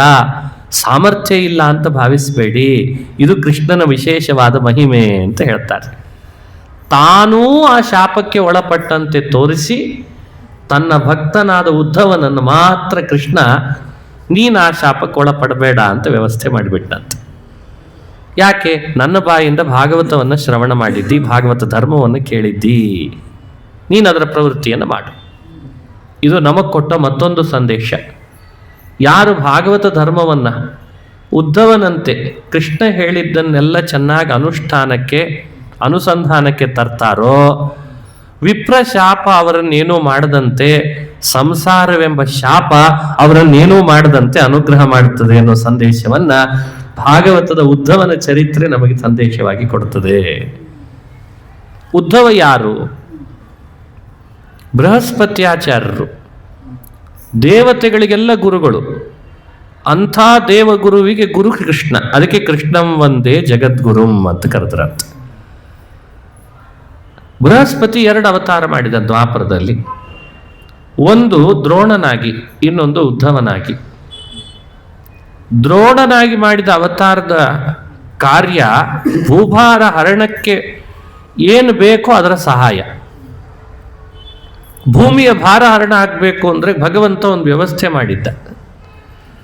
ಎಲ್ಲ ಕೌರವ ಪಾಂಡವರು ಶಸ್ತ್ರ ಚೆನ್ನಾಗಿ ಅಧ್ಯಯನ ಮಾಡಬೇಕು, ಶಸ್ತ್ರಾಸ್ತ್ರ ತಿಳಿದು ಯುದ್ಧ ಭೂಮಿಗೆ ಬರಬೇಕು, ಪರಸ್ಪರ ಘರ್ಷಣೆ ಆಗಬೇಕು, ಅವರವರ ವಿದ್ಯೆ ಪ್ರದರ್ಶನ ಆಗಬೇಕು, ಕೌಶಲ ಮೆರಿಬೇಕು, ಪರಾಕ್ರಮಿಗಳು ಅಂತ ಅನಿಸ್ಬೇಕು. ಆಮೇಲೆ ಅವರು ಸ್ವಾರ್ಥ ಮೆರಿಬೇಕು. ಒಬ್ರು ನಿಸ್ವಾರ್ಥಿಗಳಾಗಿರ್ಬೇಕು, ಒಬ್ರು ಧಾರ್ಮಿಕರಾಗಿರ್ಬೇಕು, ಒಬ್ರು ಅಧರ್ಮ ಮಾಡಿರ್ಬೇಕು. ಅವರಲ್ಲಿ ಘರ್ಷಣೆ ನಡೆದಾಗ ಸ್ವಾರ್ಥ ನಿಸ್ವಾರ್ಥ, ಅರ್ಥ ಪರಮಾರ್ಥ, ಅಧರ್ಮ ಧರ್ಮ, ಈ ಘರ್ಷಣೆಯಲ್ಲಿ ನೋಡು ನಾನು ಹೇಗೆ ಧರ್ಮವನ್ನು ಗೆಲ್ಲಿಸಿದೆ, ನಿಸ್ವಾರ್ಥವನ್ನ ಗೆಲ್ಲಿಸಿದೆ ಅಂತ ಜಗತ್ತಿಗೆ ತೋರಿಸ್ಬೇಕು. ಈ ಮುಂದೆ ಮಾಡಬೇಕಾದ ಎಲ್ಲ ಕೆಲಸಕ್ಕೆ ಒಂದು ಸೇವೆಯ ದೊಡ್ಡ ಭಾಗ್ಯ ಬೃಹಸ್ಪತ್ಯಾಚಾರ್ಯರಿಗೆ ದ್ರೋಣನಾಗಿ ಮಾಡು ಅಂತ ಭಗವಂತ ಆದೇಶ ಮಾಡಿದ್ದಂತೆ. ನೀನು ದ್ರೋಣನಾಗಿ ಅವತರಿಸು, ಕುರು ಪಾಂಡವರು ನಿನ್ನ ಹತ್ರನೇ ಬಂದು ಅಧ್ಯಯನ ಮಾಡಲಿ ಗುರುಕುಲದಲ್ಲಿ. ಈ ರೀತಿ ಮಾಡುವ ಸೇವೆ ದ್ರೋಣಾಚಾರ್ಯರಿಗೆ ಮನಸ್ಸಿನಲ್ಲಿ ಬಂತು, ಅಳುಕು ಬಂತು. ಏನು ಒಂದು ಅಳುಕು ಅವರಿಗೆ ಅಂದ್ರೆ, ಕೃಷ್ಣನ ಸಾಮೀಪ್ಯ ನನಗೆ ಸಿಗಲಿಲ್ಲ ಅಂತ. ಅಪ್ರತಿಗ್ರಹೋಜ್ಜಾಹ, ಪ್ರತಿಗ್ರಹ ಮಾಡ್ತಾ ಇರಲಿಲ್ಲ. ಸ್ವಧರ್ಮ ನಿರತರಾಗಿದ್ರು ದ್ರೋಣಾಚಾರ್ಯರು, ಸ್ವಲ್ಪವೂ ಧರ್ಮ ಬಿಡಲಿಲ್ಲ. ಬ್ರಾಹ್ಮಣನಾಗಿಯೂ ಶಸ್ತ್ರ ಹಿಡಿದ್ರು, ಬ್ರಾಹ್ಮಣನಾಗಿಯೂ ಕೂಡ ಯುದ್ಧ ಮಾಡುವಂತೆ ಮಾಡಿದ್ರು, ಹೇಳಿಕೊಟ್ರು. ಎಲ್ಲಿವರೆಗೂ ಅಂದರೆ ಅವರ ಅಧ್ಯಯನದಲ್ಲಿ, ಅವರ ಕಲಿತ ಶಾಸ್ತ್ರಗಳಲ್ಲಿ, ಅವರ ಧರ್ಮನಿಷ್ಠೆಯಲ್ಲಿ ಸ್ವಲ್ಪ ಅಳುಕಿಲ್ಲ ಅವರಿಗೆ. ಎಲ್ಲಿವರೆಗೂ? ತಮ್ಮನ್ನೇ ಕೊಲ್ಲುವವ ಅಂತ ಗೊತ್ತಿದ್ರೂ ಕೂಡ ದೃಷ್ಟದ್ಯುಮ್ನಿಗೆ ಪಾಠ ಮಾಡಿದ್ರಂತೆ. ಯಾಕೆ? ಪಾಠ ಕೇಳಲಿಕ್ಕೆ ಬಂದಿದ್ದಾನೆ, ನನ್ನ ಕರ್ತವ್ಯ ಪಾಠ ಮಾಡ್ತೇನೆ. ದೃಪದ ರಾಜನ ಮಗ ದೃಷ್ಟದ್ಯುಮ್ನ ಹುಟ್ಟಿದ್ದೇ ದ್ರೋಣಾಚಾರ್ಯರನ್ನ ಕೊಲ್ಲಬೇಕು ಅಂತ. ಅವನು ಹುಟ್ಟಿಸಿದ್ದೇ ಹಾಗೆ ಹುಟ್ಟಿಸಿದ್ದ. ಯಾಜೋಪಯಾಜರಿಗೆ ದಕ್ಷಿಣೆ ಕೊಟ್ಟು ಆಹುತಿ ಹಾಕಿಸಿ ಯಜ್ಞ ಕುಂಡದಿಂದ ದೃಷ್ಟದ್ಯುಮ್ನನ್ನು ಹುಟ್ಟಿಸುವಾಗ ಹೇಗೆ ಹುಟ್ಟಿಸಿದ? ದ್ರೋಣಾಚಾರ್ಯರನ್ನ ಕೊಲ್ಲಿಕ್ಕೆ ಒಬ್ಬ ಮಗ ಬೇಕು ಅಂತ ಹುಟ್ಟಿಸಿದ್ದ. ಹೀಗೆ ಹುಟ್ಟಿದಾನೆ ಅಂತ ಎಲ್ಲ ಟಿವಿ ಚಾನೆಲ್ನವರು ನ್ಯೂಸ್ ಮಾಡಿದ್ರು. ಅದೇ ದೃಷ್ಟದ್ಯುಮ್ನನ್ನ ದೃಪದ ರಾಜ, ನೀ ದ್ರೋಣಾಚಾರ್ಯ ಹತ್ರ ಪಾಠ ಕಲಿ ಅಂದ. ಮತ್ತೆ ಅವನು ಬಂದು ದ್ರೋಣಾಚಾರ್ಯ ಪಾಠ ಹೇಳಿಕೊಡ್ಬೇಕು ಬಾ ಅಂದ್ರು. ದ್ರೋಣಾಚಾರ್ಯರಿಗೆ ಗೊತ್ತಿಲ್ವೇ ಇವ ಹುಟ್ಟಿದ್ದೇ ನನ್ನ ಕೊಲ್ಲಿಕ್ಕೆ ಅಂತ? ಅಳಕೆ ಇಲ್ಲ ದ್ರೋಣಾಚಾರ್ಯರಿಗೆ, ಅಳಕಿಲ್ಲ. ನನ್ನ ಕೊಲ್ತಾನೆ ಅನ್ನೋ ವಿಷಯ ಗೊತ್ತಿದೆ, ಆದರೆ ಸಾಯ್ತೇನೆ ಅನ್ನೋ ಅಳಕಿಲ್ಲ, ಭಯ ಇಲ್ಲ, ಅಂಜಲಿಲ್ಲ. ಸ್ವಧರ್ಮ ನಿರತಃ ಅಂತಾರೆ ಭಗವತ್ಪಾದರು. ನನ್ನ ಹತ್ರ ಪಾಠಕ್ಕೆ ಬಂದಿದ್ದಾನೆ, ನಾನು ಬ್ರಾಹ್ಮಣ, ಜಪ ಉಪದೇಶಗಳು ನನ್ನ ಕರ್ತವ್ಯ, ಪಾಠ ಮಾಡಬೇಕಾದದ್ದು ನನ್ನ ಕರ್ತವ್ಯ. ಪಾಠ ಕೇಳ್ಕೊಂಡು ಬಂದಿದ್ದಾನೆ, ಪಾಠ ಮಾಡ್ತೇನೆ ಅಷ್ಟೆ. ಮುಂದೆ ಯುದ್ಧದಲ್ಲಿ ನನ್ನ ತಲೆ ಕತ್ತರಿಸ್ತಾನೆ, ಅದಕ್ಕೆ ಇವನಿಗೆ ಪಾಠ ಮಾಡಬಾರ್ದು, ಇವನು ಫೇಲ್ ಮಾಡಬೇಕು ಅಂಥವೆಲ್ಲ. ಇದನ್ನ ಅರ್ಥ ಮಾಡ್ಕೊಳ್ಬೇಕು. ಆಮೇಲೆ ಜಾತಿಗಳಲ್ಲಿ ಜಗಳ ಹುಟ್ಟಿಸಿ ಹಾಕ್ರಿ, ಬೇಡ ಅಂತ ಯಾರು ಅಂತಾರೆ ನಿಮಗೆ? ಅವನಿಗೆ ಪಾಠ ಮಾಡಲಿಲ್ಲ, ಇವ್ರಿಗೆ ಪಾಠ ಮಾಡಲಿಲ್ಲ.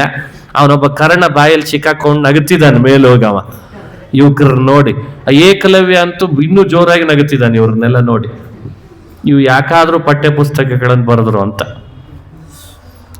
ಹೀಗೆ ದ್ರೋಣಾಚಾರ್ಯರು ಮಾಡಿದ ಸೇವೆ ಅಂದ್ರೆ, ಸ್ವಧರ್ಮದ ನಿಷ್ಠೆ ಅಂದ್ರೆ ಊಹಿಸ್ಲಿಕ್ಕೆ ಸಾಧ್ಯ ಇಲ್ಲ ನಾವು ನೀವು. ಆದ್ರೆ ಅವರಿಗಿದ್ದ ಅಳುಕೇನು? ಆ ಕಾಲದ ಎಷ್ಟೆಲ್ಲ ರಾಜಕುಮಾರರಿದ್ರೋ ಆ ಪ್ರದೇಶದ ಎಲ್ಲಾ ರಾಜಕುಮಾರರನ್ನ ಏಕತ್ರೀಕರಿಸಿ ಭೀಷ್ಮಾಚಾರ್ಯರು ದ್ರೋಣಾಚಾರ್ಯರ ಪಾಠ ಕೇಳಲಿ ಅಂತ ವ್ಯವಸ್ಥೆ ಮಾಡಿದ್ರಂತೆ. ಯಾಕೆ? ತಮ್ಮ ಸ್ನೇಹಿತ ಆದ್ರಿಂದ. ದ್ರೋಣಾಚಾರ್ಯರು ಅಂದ್ರೆ ಭೀಷ್ಮಾಚಾರ್ಯರು ಸಹ ವಯಸ್ಕರು, ಸಮವಯಸ್ಕರು. ಎಲ್ಲ ನೀವು ಅವ್ರ ಹತ್ರನೇ ಪಾಠ ಕಲಿಬೇಕು ಅಂತ ತಾವೇ ಹೇಳಿಕೊಟ್ರು. ಸ್ವತಃ ಭೀಷ್ಮಾಚಾರ್ಯರು 520 ವರ್ಷ ಅಧ್ಯಯನ ಮಾಡಿದವರು. ಆದ್ರೆ ಪಾಠಕ್ಕೆ ಮಾತ್ರ ಪಾಠ ಬ್ರಾಹ್ಮಣನ ಕರ್ತವ್ಯ, ದ್ರೋಣಾಚಾರ್ಯರಿಗೆ ಬಿಟ್ಬಿಟ್ರಂತೆ. ಅಲ್ಲಿ ತಯಾರಾಗದೆ ಇಂಥ ದ್ರೋಣರಿಗೆ ಕೃಷ್ಣನ್ ಸಾಮೀಪ್ಯ ಇಲ್ಲಲ್ಲ ಅಂತ ಆಸೆ, ಅವರಿಗೆ ಅಳುಕಿತ್ತಂತೆ. ಬೃಹಸ್ಪತ್ಯಾಚಾರ್ಯ ಪುನಃ ಕೃಷ್ಣನ್ ಕೇಳ್ಕೊಂಡು, ಸ್ವಾಮಿ ದ್ರೋಣನಾದ್ರೆ ಬಹಳ ದೂರ ಉಳಿಬೇಕಾಗ್ತದೆ, ನನ್ನನ್ನು ನಿನ್ನ ಸೇವಕನನ್ನಾಗಿ ಹುಟ್ಟಿಸ್ಕೊ ಅಂದದ್ದಕ್ಕೆ ಉದ್ಧವನಾಗಿ ಹುಟ್ಟಿಸಿದ್ರಂತೆ ಕೃಷ್ಣ. ಹಾಗಾದ್ರೆ ಉದ್ಧವ ಅನ್ನೋ ಪಾತ್ರ ಇದೆಯಲ್ಲ, ಅದು ಸಾಫ್ಟ್, ದ್ರೋಣ ಹಾರ್ಡ್. ಇದು ಹಾರ್ಡ್ವೇರು, ಅದು ಸಾಫ್ಟ್ವೇರು ಅಂತ ತಿಳ್ಕೊಳ್ಬೋದು. Very hardware, it very very hard. Drona ಅಂದ್ರೆ ಭಾರಿ ಹಾರ್ಡ್ ಯುದ್ಧದಲ್ಲಿ. ಅದಕ್ಕೆ ಶಾಪಾದಪಿ ಶರಾದಪಿ ಈ ಮಾತಂದದ್ದು ದ್ರೋಣಾಚಾರ್ಯ, ಬೇರೆಯವರಿಗೆಲ್ಲ. ಮಹಾಭಾರತದಲ್ಲಿ ಈ ಸೆಂಟೆನ್ಸ್ ಇದೆಯಲ್ಲ, ಶಾಪಾದಪಿ ಶರಾದಪಿ ಅನ್ನೋದು ಕೇವಲ ದ್ರೋಣರಿಗೆ ಮಾತ್ರ ಸಲ್ಲುವಂತಹ ವಚನ. ಅದು ತಪಸ್ಸಿನಿಂದ ಬರ್ತೀಯಾ, ಶಾಪ ಕೊಟ್ಟು ನಿನ್ನನ್ನು ಹೇಗೆ ಮಾಡಿಸ್ಬೇಕೋ ಗೊತ್ತಿದೆ ನನಗೆ ಅಂತಿದ್ರಂತೆ. ಕೊಡಲ್ಲ ಅಷ್ಟೇ, ಆದ್ರೆ ಕೊಡಲ್ಲ. ಮತ್ತೆ ನಿನಗೇನೋ ಶಾಪ ಕೊಟ್ಟು ನನ್ನ ಪುಣ್ಯ ಯಾಕೆ ಕಳ್ಕೊಳ್ಳಿ, ಇದು ಬೇರೆ. ಹೀಗಿದ್ರಂತೆ ದ್ರೋಣಾಚಾರ್ಯರು. ಶಾಪ ಕೊಡೋ ಸಾಮರ್ಥ್ಯ ಇದೆ, ಕೊಟ್ಟು ಪುಣ್ಯದ ಬ್ಯಾಲೆನ್ಸ್ ಅನ್ನ ಕ್ರೆಡಿಟ್ ಡೆಬಿಟ್ ಆಗ್ತಿರ್ತಾವಲ್ಲ, ಪುಣ್ಯ ಡೆಬಿಟ್ ಆಗದೆ ಇರೋಂಗ್ ನೋಡ್ಕೋತೀನಿ. ಇದು ದ್ರೋಣ. ಇಂಥಿಂಥ ವಿಚಿತ್ರ ದೇವತೆಗಳು ಸಾಧನೆ ಮಾಡ್ಕೊಳ್ಳಿಕ್ಕೆ ಭೂಮಿಗೆ ಬಂದಿದ್ದಾರೆ, ಎರಡೆರಡು ಅವತಾರ ಮಾಡಿ. ಇವರ ಸಾಧನೆಗೆ ಒಂದು ಕೊನೆ ಸೈನ್ ಹಾಕ್ಬೇಕಲ್ಲ. ಈ ಆಡಿಟ್ ಆಫೀಸ್ನಲ್ಲಿ ಏಪ್ರಿಲ್ 31 ಬಂದ ಮೇಲೆ ಮತ್ತೇನು ಮಾಡ್ತಾರೆ ಎಲ್ಲರೂ? ಇವತ್ತು ಮತ್ತೆ ಅನೌನ್ಸ್ ಮಾಡ್ಯಾರಲ್ಲ, ಇಬ್ಬರಿಗೂ ಅಂತೀಗ ಇಬ್ಬರಿಗೂ ಟ್ಯಾಕ್ಸ್ ಕಡಿಮೆ ಆಯ್ತು ನಡಿ. ಈಗ ಕೊನೆಗೊಂದು ಸೈನ್ ಆಗ್ಬೇಕಾ ಬೇಡ? ಇಂಥ ಸಾಧಕರು ದೇವತೆಗಳು ಭೂಮಿಯ ಮೇಲೆ ಇಳಿದವರಿಗೆಲ್ಲ ಕೊನೆಗೊಳಿಸಿ ಇದು ಸಾಕು, ಇಲ್ಲಿಗೆ ನಿಮ್ಮ ಸಾಧನೆ ಒಂದು ಹಂತಕ್ಕೆ ಮುಗೀತು ಅಂತ ಕೃಷ್ಣ ಅರ್ಪಿತ ಅಂತ ವ್ಯವಸ್ಥೆ ಮಾಡ್ಲಿಕ್ಕೆ ಬಂದ ಅವತಾರ ಯಾವುದು ಅಂದ್ರೆ ಅದೇ ಕೃಷ್ಣ ಅವತಾರ ಅಂತ ಚಿಂತನೆ ಮಾಡ್ಬೇಕಂತೆ. ಅಂದ್ರೆ ಎಲ್ಲಾ ಸಾಧಕರಿಗೂ ಅವರವರದೇ ಆದಂತಹ ಸಾಧನದ ಒಂದು ಮಿತಿ ವ್ಯವಸ್ಥೆಯನ್ನ ಮಾಡ್ಲಿಕ್ಕೆ ಬಂದ ವ್ಯವಸ್ಥಾಪಕ ಅವತಾರ ಅಂದ್ರೆ ಅದನ್ನ ಯಾವ ಅವತಾರ ಅಂತ ಭಾವಿಸ್ಬೇಕು? ಕೃಷ್ಣ ಅವತಾರ. ಹಾಗಾಗಿ ಉದ್ಧವ ಗೀತೆ ಬಹಳ ಮುಖ್ಯವಾದಂತಹ ಅಂಶ. ಅದು 11ನೇ ಸ್ಕಂದದಲ್ಲಿ ಒಳಗೊಂಡು ಮುಂದೆ ಬರ್ಲಿಕ್ಕಿದೆ, ಅದನ್ನು ಶ್ರವಣ ಮಾಡ್ಬೇಕು ನಾವು. ಇನ್ನು ನಾರದರು ವಸುದೇವನ ಸಂವಾದದಲ್ಲಿ ಮುಂದುವರೆದ ಭಾಗ. ಇಷ್ಟೆಲ್ಲ ಕಥೆಗಳನ್ನು ಹೇಳಿದ 11ನೇ ಸ್ಕಂದದಲ್ಲಿ ನಾರದರು ವಸುದೇವನ ಸಂವಾದವನ್ನು ಮುಂದುವರಿಸ್ತಾ ಒಂದು ಇತಿಹಾಸವನ್ನು ಹೇಳ್ತಾರೆ. ಭಾಗವತ ಧರ್ಮ ಕೇಳ್ತಿದ್ದೀಯಲ್ಲ ಅಂತ. ಆಗ ಪ್ರಾರಂಭ ಆದದ್ದು ಜಾಯಂತಿಯ ಉಪಾಖ್ಯಾನ. ಇಲ್ಲಿ ಜಾಯಂತಿಯ ಉಪಾಖ್ಯಾನದಲ್ಲಿ ಬರುವಂತಹ ಜಾಯಂತಿಯರದೇ ಆದಂತಹ ಒಂದು ಗೀತೆ ಇದೆ. ಕವಿ, ಹರಿ, ಅಂತರಿಕ್ಷ, ಪ್ರಬುದ್ಧ, ಪಿಪ್ಪಲಾಯನ ಅಂತ ಪ್ರಾರಂಭ ಆಗ್ತದೆ. ಈಗ ಅದೊಂದು ಶ್ರವಣ ಮಾಡಬೇಕು. ಅದಾದ್ಮೇಲೆ ಕೃಷ್ಣ ಉಪದೇಶ ಮಾಡಿದಂಥ ಉದ್ಧವ ಗೀತೆಯಲ್ಲಿ ಭಿಕ್ಷು ಗೀತೆ, ಪ್ರಕೃತಿಯಿಂದಲೇ ಎಲ್ಲ ಪಾಠ ಕಲೀಲಿಕ್ಕೆ ಅವಕಾಶ ಇದೆ ಅಂತನ್ನುವಂಥ ಪ್ರಕೃತಿಯ ಪಾಠ, ಅದನ್ನು ಅವಧೂತ ಗೀತೆ ಅಂತ ಇನ್ನೊಂದು ಹೆಸರಿನಿಂದ ಕರೀತಾರೆ. ಅದು ಇವು ಈ 11ನೇ ಸ್ಕಂದದಲ್ಲಿ ಬಹುಮುಖ್ಯವಾದ ಪಾತ್ರವನ್ನು ವಹಿಸ್ತವೆ. ಅದರಲ್ಲಿ ಅತ್ರಾಪ್ಯುದಾಹರಂತೀಮಮಿತಿಹಾಸಂ ಪುರಾತನಂ ಆರ್ಷಭಾಣಾಂಚ ಸಂವಾದಂ ವಿದೇಹಸ್ಯ ಮಹಾತ್ಮನಃ. ಋಷಭ ನಾಮಕ ಭಗವಂತ ಜಯಂತಿ ಅಂತ ಮದುವೆ ಮಾಡಿಕೊಂಡ ಲಕ್ಷ್ಮೀದೇವಿಯನ್ನ. ಋಷಭ ಜಯಂತಿ ದಂಪತಿಗಳಲ್ಲಿ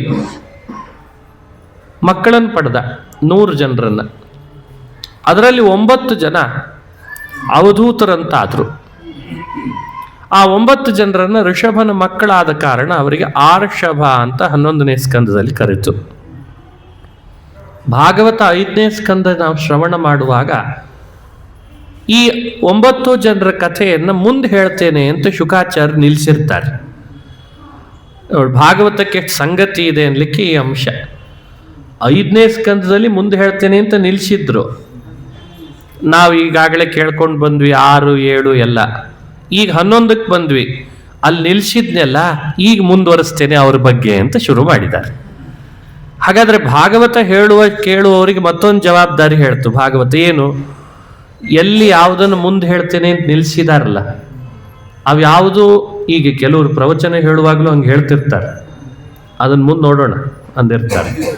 ಇಬ್ರು ನೋಡಲ್ಲ, ಕೇಳೋರಿಗೆ ಬೇಕಿಲ್ಲ, ಹೇಳೋರಿಗೆ ನೆನಪಿಲ್ಲ. ಇದು ನಮ್ದು ಇವತ್ತು ನಡೀತಾ ಇರೋ ಡಿಬೇಟ್.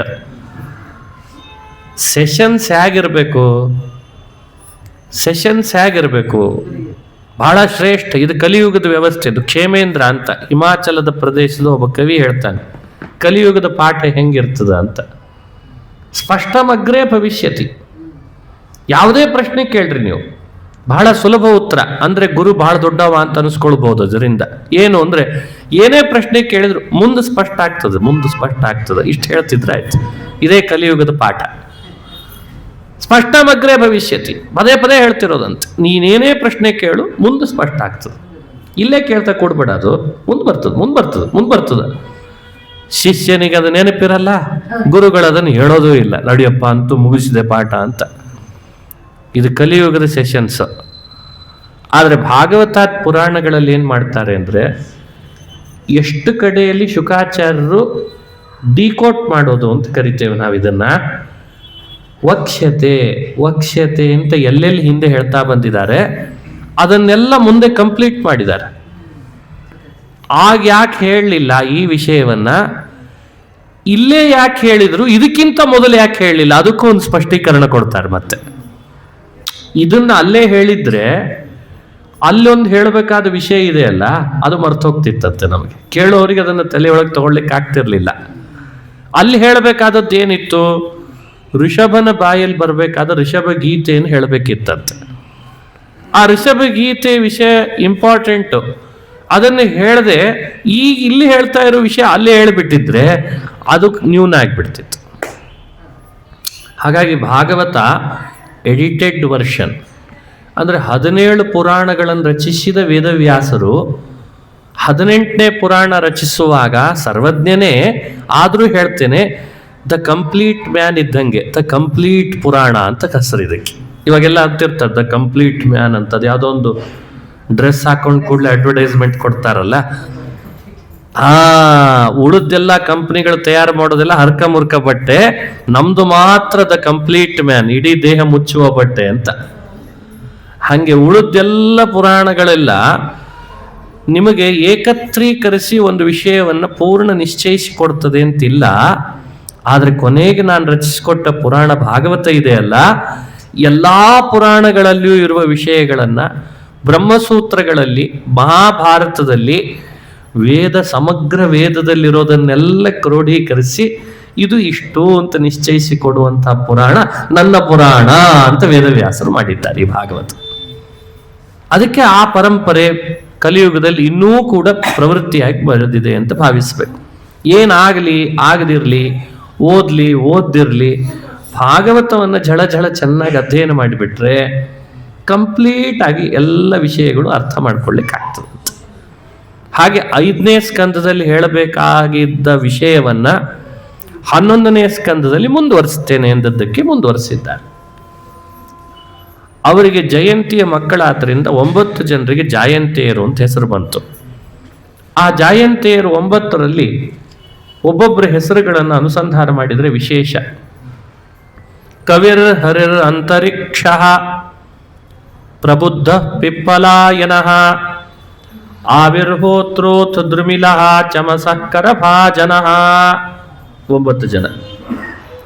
ಮೊದಲನೆಯವರು ಕವಿ, 2ನೇಯವರು ಅಂತರಿಕ್ಷ, 3 ಪ್ರಬುದ್ಧ ಅಂತ ಹೇಳ್ತಾರೆ.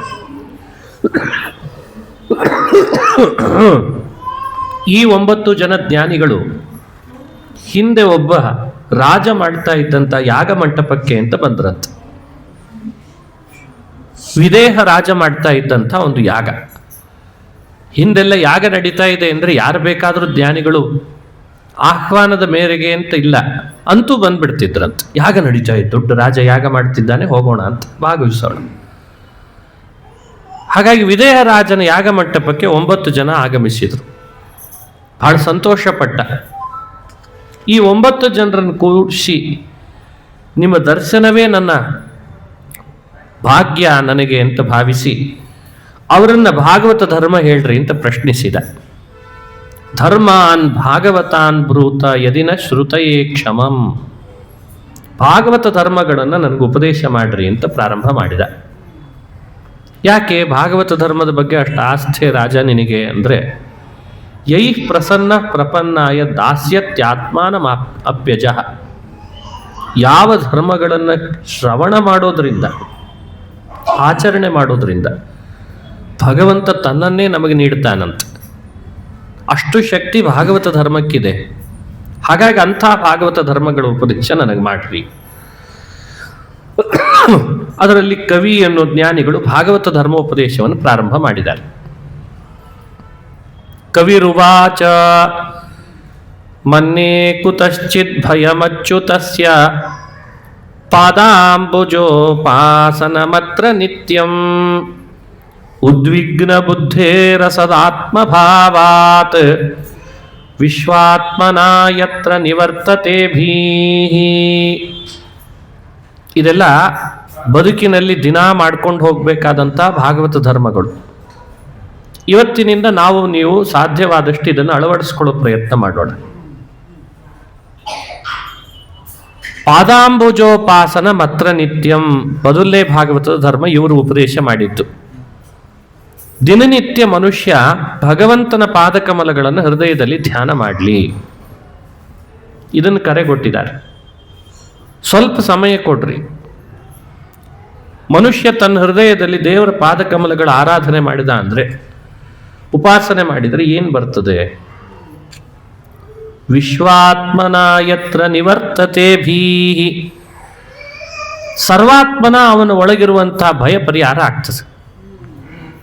ಮನುಷ್ಯನಿಗೆ ಭಯ ಬಹಳ. ಆ ಭಯದ ವಿವರಣೆ ಹೆಚ್ಚು ಕೊಡೋದೇನು ಬೇಕಿಲ್ಲ. ಈಗ ಎಲ್ಲ ಥರದ ಭಯ ಪರಿಹರಿಸುವ ಶಕ್ತಿ ಭಗವಂತನ ಪಾದಾಂಬುಜ ಉಪಾಸನೆಗಿದೆ ಅಂತೆ, ಪಾದಕಮಲಗಳ ಉಪಾಸನೆಗಿದೆ ಅಂತೆ. ಯಾಕೆ ಮಾಡಬಾರ್ದು? ಪಾದಾಂಬುಜೋಪಾಸನೆ ಯಾಕೆ ಮಾಡಬಾರ್ದು? ಯಾಕೆ ನಾವು ವ್ಯರ್ಥ ಮಾಡ್ತಿದ್ದೇವೆ ಕಾಲ? ಶ್ರೀಪಾದದ ಉಪಾಸನೆಯಿಂದ ಎಂಥೆಂಥವ್ರು ಏನೆಲ್ಲ ಪಡೆದಿದ್ದಾರೆ. ಎಲ್ಲರೂ ಪಾದಭಜನೆ ಮಾಡಿದ್ದಂತೆ ಹಿಂದಿನವರೆಲ್ಲ. ಮಹಾನುಭಾವನಾದಂತಹ ಬಲಿಚಕ್ರವರ್ತಿ ಅವನು ದಾನ ಕೊಡುವ ನೆಪದಲ್ಲಿ ತ್ರಿವಿಕ್ರಮನನ್ನೇ ಕಣ್ಣಲ್ಲ, ಅದೇ ಪಾದವೇ ಅಲ್ವೇ ಭೂಮಿಗೆ ಗಂಗೆಯನ್ನು ತರಿಸಿದ್ದು. ಆ ಪಾದದ ಶಕ್ತಿ. ಭರತ ಪಾದೋಪಾಸನೆ ಮಾಡಲಿಲ್ಲ. ಅಹಲ್ಯೆ ಶಾಪಗ್ರಸ್ತಳಾದವಳು ಪಾದದಿಂದಲ್ವೇ ಶಾಪದಿಂದ ಉದ್ಧಾರಳಾದಳು. ಹಾಗಾದ್ರೆ ಆ ಪಾದ ಎಷ್ಟು ಪಾವನವಾದದ್ದು, ಅದನ್ನು ಉಪಾಸನೆ ಯಾಕೆ ಮಾಡಲ್ಲ? ಎಂಥ ಪಾವನ ಪಾದವೋ, ಇನ್ನೆಂಥ ಪಾವನ ಪಾದವೋ, ಇಷ್ಟು ಹೇಳ್ತಾರೆ ದಾಸರಾಯರದನ್ನು. ಪಾವನ ಪಾದ ಭಗವಂತನ ಪಾದ ಅಂದರೆ ಸಾಮಾನ್ಯ ಅಲ್ಲ. ಅದಕ್ಕೆ ಭಾಗವತ ಧರ್ಮ ಹೇಳ್ತು, ಪಾದಾಂಬುಜೋಪಾಸನ ಮಾತ್ರ ನಿತ್ಯಂ. ನೋಡಪ್ಪ, ನಿನ್ನ ಸಂಸಾರದ ಭಯ ಪರಿಹಾರ ಆಗಲಿಕ್ಕೆ ನೀನು ಹೃದಯದಲ್ಲಿ ಪಾದಾಂಬುಜವನ್ನು ಉಪಾಸನೆ ಮಾಡು. ಇದು ಮೊದಲನೆಯ ಕವಿ ಅನ್ನೋ ಜ್ಞಾನಿಗಳ ಮಾತು. ಅವರದೇ ಮಾತು ಮುಂದುವರೆದರೆ ಕವಿ ಅನ್ನೋ ಜ್ಞಾನಿಗಳ ಸಂದೇಶ ಬಹಳ ಅದ್ಭುತ. ಈ ಭಾಗವತ ಧರ್ಮ ಅಂದರೆ ಅವರೊಂದು ಸಂಕ್ಷಿಪ್ತವಾದ ವಿವರಣೆ ಕೊಡ್ತಾರೆ. ಯಾವುದು ಭಾಗವತದ ಧರ್ಮ? ಯಾನ್ ಆಸ್ಥಾಯ ನರೋ ರಾಜನ್ ನ ಪ್ರಮಾದ್ಯೇತ ಕರ್ಹಿಚಿತ್ ಧಾವನ್ ಉನ್ಮೀಲ್ಯವಾ ನೇತ್ರೆ ನಸ್ಕಲೆ ನಪತೇದಿಹ. ಯಾವುದನ್ನು ನಾವು ಆಚರಣೆಗೆ ತರೋದ್ರಿಂದ ಧಾವನ್ ಉನ್ಮೀಲ್ಯವಾ ನೇತ್ರೆ, ಕಣ್ಣೆರಡೂ ಮುಚ್ಚಿ ಬಹು ವೇಗವಾಗಿ ಓಡಿ ಹೋಗ್ತಾನೆ ಅಂತಾದರೂ ಬೀಳ್ಲಿಕ್ಕೆ ಚಾನ್ಸ್ ಇರಲ್ಲಲ್ಲ, ಅದೇ ಭಾಗವತ ಧರ್ಮ ಅಂತ ಕರೀತಾರೆ. ಅಂಥ ಅದ್ಭುತವಾದ ಧರ್ಮ ಇದು. ಇದನ್ನು ಆಚರಣೆಗೆ ತಗೊಳ್ಬಾ ರಾಜ. ಎರಡನೇ ಅಂಶ ಹೇಳ್ತಾರೆ, ಪಾದಾಂಬುಜೋಪಾಸನೆ ಮಾಡು ಅಂತ ಕರೆಗೊಟ್ರೆ ಎರಡನೇ ಅಂಶ ಮಾಡುವ ಕರ್ಮಗಳನ್ನು ದೇವರಲ್ಲಿ ಸಮರ್ಪಣೆ ಮಾಡು ಅಂತ ಎರಡನೇದು ಹೇಳ್ತಾರೆ. ಸಮರ್ಪಣ ಅನ್ನೋ ಭಾಗವತದ ಧರ್ಮವನ್ನು ಕಾಯೇನ ವಾಚ ಮನಸೇಂದ್ರಿಯೈರ್ವಾ ಬುದ್ಧ್ಯಾತ್ಮನಾವಾನುಸೃತ ಸ್ವಭಾವಂ ಕರೋತಿ ಯದ್ಯತ್ ಸಕಲಂ ಪರಸ್ಮೈ ನಾರಾಯಣಾಯೇತಿ ಸಮರ್ಪಯೇತತ್. ಇದು ಭಾಗವತದ ಶ್ಲೋಕ. ದಿನ ನಾವು ಕರ್ಮ ಮಾಡುವಾಗ ಸ್ವಲ್ಪ ವ್ಯತ್ಯಾಸ ಮಾಡ್ತೀವಿ. ಹೇಳುವಾಗ ಕರೋಮಿ ಯದ್ಯತ್ ಅಂತ ಕರೋತಿ ಕರೋಮಿ ವ್ಯತ್ಯಾಸ ಮಾಡಿ ಹೇಳಬೇಕು, ಪದ್ಧತಿ ಅದು. ಇದು ಭಾಗವತದಲ್ಲಿ ಕರೋತಿ ಯದ್ಯತ್ ಸಕಲಂ ಪರಸ್ಮೈ ನಾರಾಯಣಾಯೇತಿ ಸಮರ್ಪಯೇತತ್. ಕಾಯಿಕವಾಗಿ, ವಾಚನಿಕವಾಗಿ, ಮಾನಸಿಕವಾಗಿ ಕರ್ಮಗಳನ್ನು ನಡೆಸ್ತೀಯಲ್ಲಪ್ಪ, ನಡೆಸೋ ಕರ್ಮಗಳನ್ನೆಲ್ಲ ಭಗವಂತನಿಗೆ ಸಮರ್ಪಣೆ ಮಾಡು. ಇದು ಒಂದು ಭಾಗವತದ ಧರ್ಮ ಅಂತಾರೆ. ನಾರಾಯಣಾಯೇತಿ ಸಮರ್ಪಯೇತ್. ನಾರಾಯಣನಿಗೆ, ಇದು ನಾರಾಯಣನ ಪ್ರೀತಿಗಾಗಿ, ನಾರಾಯಣನಿಗಾಗಿ ಅಂದರೆ ನಾರಾಯಣನ ಪ್ರೀತಿಗಾಗಿ ಅಂತ ಅಭಿಪ್ರಾಯ. ಅವನಿಗೆ ಸಮರ್ಪಣೆ ಮಾಡು. ಸಮರ್ಪಣೆ ಅಂದ್ರೆ ಏನು? ಇದು ಭಗವಂತ ಒಳಗೆ ನಿಂತು ಮಾಡಿಸಿದ್ದು, ಅವನ ಅಧೀನ ಅನ್ನೋ ಭಾವನೆ ಬಂತು ಅಂದ್ರೆ ಅದೇ ಸಮರ್ಪಣೆ ಅಂತ ಅರ್ಥ. ಯಾವುದೇ ನಡೀಲಿ ನಮ್ಮಿಂದ ಕರ್ಮ, ಅದು ದೇವರ ಅಧೀನ, ದೇವರಿಗೆ ಮೀಸಲು ಅಂತ ಭಾವ ಬರಬೇಕಂತ. ಹಿರಿಯರು ಕೊಡೋ ಉದಾಹರಣೆ ಬಹಳ ಪ್ರಸಿದ್ಧ. ಒಂದು ತೋಟ ಬೆಳೆಸಿದಾಗ, ಬೆಳೆಸಿದ ತೋಟಕ್ಕೆ ಅಂತ ಒಬ್ಬ ಯಾರಾದರೂ ನೇಮಕ ಮಾಡದೆ ಹೋದರೆ ಮಾಲಿನ್ನ ರಸ್ತೆಯಲ್ಲಿ ಬರೋರೆಲ್ಲ ಕಲ್ಲು ಹೊಡೆದು ಹಣ್ಣು ಕಿತ್ಕೊಂಡು ಹೋಗ್ತಾರೆ. ಕಷ್ಟಪಟ್ಟು ಬೆಳೆಸಿದ್ದ ಈತ. ಆದರೆ ಯಾರೋ ಒಬ್ಬ ತೋಟಿಗೆ ಇಲ್ಲ ಅಂತಾದರೆ ರಸ್ತೆಯಲ್ಲಿದ್ದವರ ಪಾಲಾಗ್ತದೆ ಹಣ್ಣು. ನಮ್ಮ ದೇಹ ಒಂದು ದೊಡ್ಡ ತೋಟ. ನಮ್ಮಿಂದ ನಡೆದಂತಹ ಸತ್ಕರ್ಮಗಳು ಅದು ನಾವು ಬೆಳೆಸಿದ ತೋಟ ಇದ್ದ ಹಾಗೆ, ತೋಟದ ಹಣ್ಣುಗಳಿದ್ದ ಹಾಗೆ. ಅದರ ಫಲವನ್ನು ನಾವೇ ಅನುಭವಿಸಬೇಕು ಅಂತಾದರೆ, ಇನ್ನೊಬ್ಬರಿಗೆ ಅದು ಹೋಗಬಾರ್ದು ಅಂತಾದರೆ ನಾವು ಅದಕ್ಕೆ ಸರಿಯಾದ ಒಬ್ಬ ತೋಟಿಗನನ್ನು ನೇಮಕ ಮಾಡಬೇಕು. ಆ ತೋಟಿಗನ್ ಯಾರು ಅಂದರೆ ಭಗವಂತ ಅಂತ ಅರ್ಥ. ಭಗವಂತನಿಗೆ ಅಂತ ಸಮರ್ಪಿಸಿದರೆ ಆತ ನಮ್ಮ ದೇಹದಲ್ಲಿ ನಡೆದಂತಹ ಕರ್ಮದ ಹಣ್ಣನ್ನು, ಬೆಳೆದಂತಹ ಬೆಳೆಯನ್ನು ಇನ್ನೊಬ್ಬರಿಗೆ ಕೊಡದೆ ನಮಗದರ ಫಲ ಏನು ಬೇಕೋ ಅದನ್ನೇ ಕೊಟ್ಟು ಕಾಲ ಕಾಲಕ್ಕೆ ಸಲಹುತ್ತಾನೆ ಅಂತಾರೆ. ಇದು ಸಮರ್ಪಣೆಯ ವಿಶೇಷತೆ. ಹಾಗಾಗಿ ಕರ್ಮ ಸಮರ್ಪಣೆ ಅನ್ನೋದು ಮತ್ತೊಂದು ಭಾಗವತದ ಧರ್ಮ ಅಂತ ಸೇರಿಸಿ ವ್ಯಾಖ್ಯಾನ ಮಾಡ್ತಾರೆ. ಮೂರನೇ ಅಂಶ, ಮನುಷ್ಯ ಭಯಂ ದ್ವಿತೀಯಾಭಿನಿವೇಶತ ಸ್ಯಾತ್ ಈಶಾದಪೇತಸ್ಯ ವಿಪರ್ಯಯೋ ಸ್ಮೃತಿ ಯನ್ಮಾಯಯಾತೋ ಬುಧಾ ಭಜೇತ್ತಂ ಭಕ್ತೈಕಯೇಶಂ ಗುರುದೇವತಾತ್ಮ ಅಂತಾರೆ. ಯಾವ ಕಾರಣಕ್ಕೂ ಮನುಷ್ಯ ಭಗವಂತನಿಗೆ ಸಮರ್ಪಿಸದೆ, ಅವನ ಅಧೀನ ಇದು ಅಂತ ಭಾವಿಸದೆ, ಲೋಕದಲ್ಲಿ ಅತಿಯಾದ ಆಸ್ಥೆಯನ್ನು ಬೆಳೆಸ್ಕೊಂಡು ಅವನಿಂದ ವಿಮುಖನಾಗಲೇಬಾರದು. ಇದೇ ಒಂದು ದೊಡ್ಡ ಭಾಗವತ ಧರ್ಮ. ಅದನ್ನು ಇಲ್ಲಿ ಹೇಳ್ತಾರೆ. ವಿಪರ್ಯಯ ಅಸ್ಮೃತಿ ಈಶಾದ್ ಅಪೇತಸ್ಯ. ಭಗವಂತನಿಂದ ವಿಮುಖನಾಗೋದು ಅನ್ನೋದು ಮನುಷ್ಯನಿಗೆ ಆಯಾಸದ ಕೆಲಸ ಅಲ್ಲ. ಪುರಾಣ ಹೇಳದೇ ಇರೋದು ಆಯಾಸನ, ಪುರಾಣ ಹೇಳೋದು ಆಯಾಸನ, ಕೇಳದೇ ಇರೋದು ಆಯಾಸನ, ಕೇಳೋದು ಆಯಾಸನ. ಯೋಚಿಸಿದ್ರೆ ಅಷ್ಟೇ ಸ್ಪಷ್ಟ ಗೊತ್ತಾಗ್ತದೆ. ಧರ್ಮ ಮನುಷ್ಯನಿಗೆ ಮೇಲ್ನೋಟಕ್ಕೆ ಆಯಾಸ ಅನ್ನಿಸ್ತದೆ. ಬಿಡೋದ್ರಲ್ಲಿ ಏನೋ ಖುಷಿ ಇದೆ, ನಮಗೆ ಏನೋ ಖುಷಿ. ಶಾಲೆಗೆ ಚಕ್ಕರ್ ಹಾಕಿದ್ರೆ ಏನೋ ಖುಷಿ ಇರ್ತಿತ್ತಂತೆ ವಿದ್ಯಾರ್ಥಿಗಳಾದಾಗ. ಕಾಲೇಜಿನಲ್ಲಿ ಬಂಕ್ ಹಾಕಿ ಸಿನಿಮಾ ನೋಡಿ ಬಂದ್ರೆ ಏನೋ ಖುಷಿ, ನೋಡಿದ್ಯಾ ಹೆಂಗ್ ಮೋಸ ಮಾಡಿದೆ ಅಂತ. ದೊಡ್ಡವನಾದ್ಮೇಲೆ ಅವನಿಗೆ ಅದೇ ನೆನಪಿಸ್ಕೊಂಡಾಗ ಎಲ್ಲೋ ಒಂದ್ ಕಡೆಯಿಂದ ನಗು ಬರ್ತದೆ. ಆಗ ಹಾಗೆ ಮಾಡಬಾರ್ದಾಗಿತ್ತು ಅನಿಸ್ತದೆ. ಬಹಳ ದೊಡ್ಡವನಲ್ಲ, ತನ್ನ ಮಗನೂ ಹೀಗೆ ಮಾಡ್ಲಿಕ್ಕೆ ಶುರು ಮಾಡಿದಾಗ ಬುದ್ಧಿ ಹೇಳುವಾಗ ಬೇರೆ ಆಗಿರ್ತಾನೆ. ಮತ್ತೆ ಹಂಗೆಲ್ಲ ಮಾಡಬಾರ್ದು ಅಂತ. ಅಪ್ಪಿ ತಪ್ಪಿ ಮಗ ಏನಾದ್ರು ಕೇಳಿದ್ರೆ, ಅಪ್ಪ ನೀ ಹೀಗೆ ಮಾಡ್ತಿರ್ಲಿಲ್ಲ ಏನ್ ಕಾಲೇಜಿನಲ್ಲಿ ಅಂತ. ಹಂಗೆ ನಮ್ದೆಲ್ಲ ಸ್ಥಿತಿ ಏನಾಗಿದೆ ಅಂದ್ರೆ, ಧರ್ಮದ ವಿಷಯದಲ್ಲಿ ಮನುಷ್ಯನಿಗೆ ಬಿಡೋದ್ರಲ್ಲಿ ಏನೂ ಆಯಾಸ ಇಲ್ಲ. ಬಿಡೋದ್ರಲ್ಲಿ ಆಯಾಸ ಇಲ್ಲ. ಕ್ವೈಟ್ ಅಂತ ಕರೀತಾರಲ್ಲ, ಕೀಪ್ ಕ್ವೈಟ್. ಏನು ಮಾಡೋದು ಬೇಡಪ್ಪ, ಎಲ್ಲದರಿಂದ ಎಕ್ಸಿಟ್ ಗ್ರೂಪ್ ಎಕ್ಸಿಟ್ ಅಷ್ಟೇ. ಯಾಕೆ? ಎಲ್ಲಿದ ಮನೆಯಿಂದ ಎಕ್ಸಿಟ್ ಆಗ್ಬೋದು, ಆಫೀಸ್ನಿಂದ ಎಕ್ಸಿಟ್ ಆಗ್ಬೋದು, ಮೊಬೈಲ್ನಲ್ಲಿ ಮಾಡ್ಕೊಂಡಿರೋ ಗ್ರೂಪ್ನಿಂದ ಎಕ್ಸಿಟ್ ಆಗ್ಬೋದು. ಬಹಳ ಸುಲಭ ಅದು. ಅಲ್ಲೇನು KYC ಕೊಡಬೇಕು ಅಂತ ಹೇಳಿದ್ದಾರೆ ನಿಮಗೆ? KYC ಕೇಳಿದ್ದಾರೆ? ಇಲ್ಲಲ್ಲ, ಎಲ್ಲ ಕಡೆ ಎಕ್ಸಿಟ್ ಆಗ್ಬೋದು. ಬಹಳ ದೊಡ್ಡ ಕೆಲಸ ಇಲ್ಲ ಇವತ್ತು. ಆದರೆ ಭಾಗವತ ಹೇಳ್ತದೆ, ನಿನ್ನ ಆತ್ಮೋದ್ಧಾರಕ್ಕೆ ನೀನು ಭೂಮಿಗೆ ಬಂದಾಗ ಯಾವುದರಿಂದ ಎಕ್ಸಿಟ್ ಆಗ್ತಿದ್ದೇನೆ ಅಂತ ಸ್ವಲ್ಪ ಎಚ್ಚರ ಇರಲಿ. ಯನ್ಮಾಯಯೋತೋ ಬುಧ ಭಜೇತ್ತಂ ಭಕ್ತೈಕೈಶಂ ಗುರುದೇವತಾತ್ಮ. ಬಹಳ ಅದ್ಭುತವಾದ ಮಾತುಗಳಿವೆಲ್ಲ. ಭಕ್ತಿಯಿಂದ ಆ ಭಗವಂತನನ್ನ ಸದಾ ಸ್ಮರಣೆ ಬರುವ ಹಾಗೆ ಮಾಡ್ಕೊಳ್ಳೋದಿದೆಯಲ್ಲ, ಅದೇ ಭಾಗವತ ಧರ್ಮ. ವಿಪರ್ಯಯೋ ಅಸ್ಮೃತಿ. ದೇವರನ್ನ ಸ್ಮರಣೆ ಮಾಡದೇ ಇರೋದು ಬಹಳ ಸುಲಭ. ಅದೇ ತಾನೇ. ಇವತ್ತು ಏನ್ ಮಾಡ್ತಿದ್ದೆ? ಸುಮ್ಮನೆ ಕೂತಿದ್ದೆ ಅಂತ. ಎಷ್ಟು ಜನ ಹೀಗೆ ಹೇಳಿಲ್ಲ ಉತ್ತರ. ಅದೇನು ಸುಮ್ಮನೆ ಕೂಡೋದು ಅಂದ್ರೆ ಅಂತ ಪ್ರಶ್ನೆ. ವಿಪರ್ಯಯೋ ಅಸ್ಮೃತಿಯ ಬಗ್ಗೆ ವಿವರಣೆ ಕೊಡ್ತಿದ್ದೇನೆ ಅಷ್ಟೇ.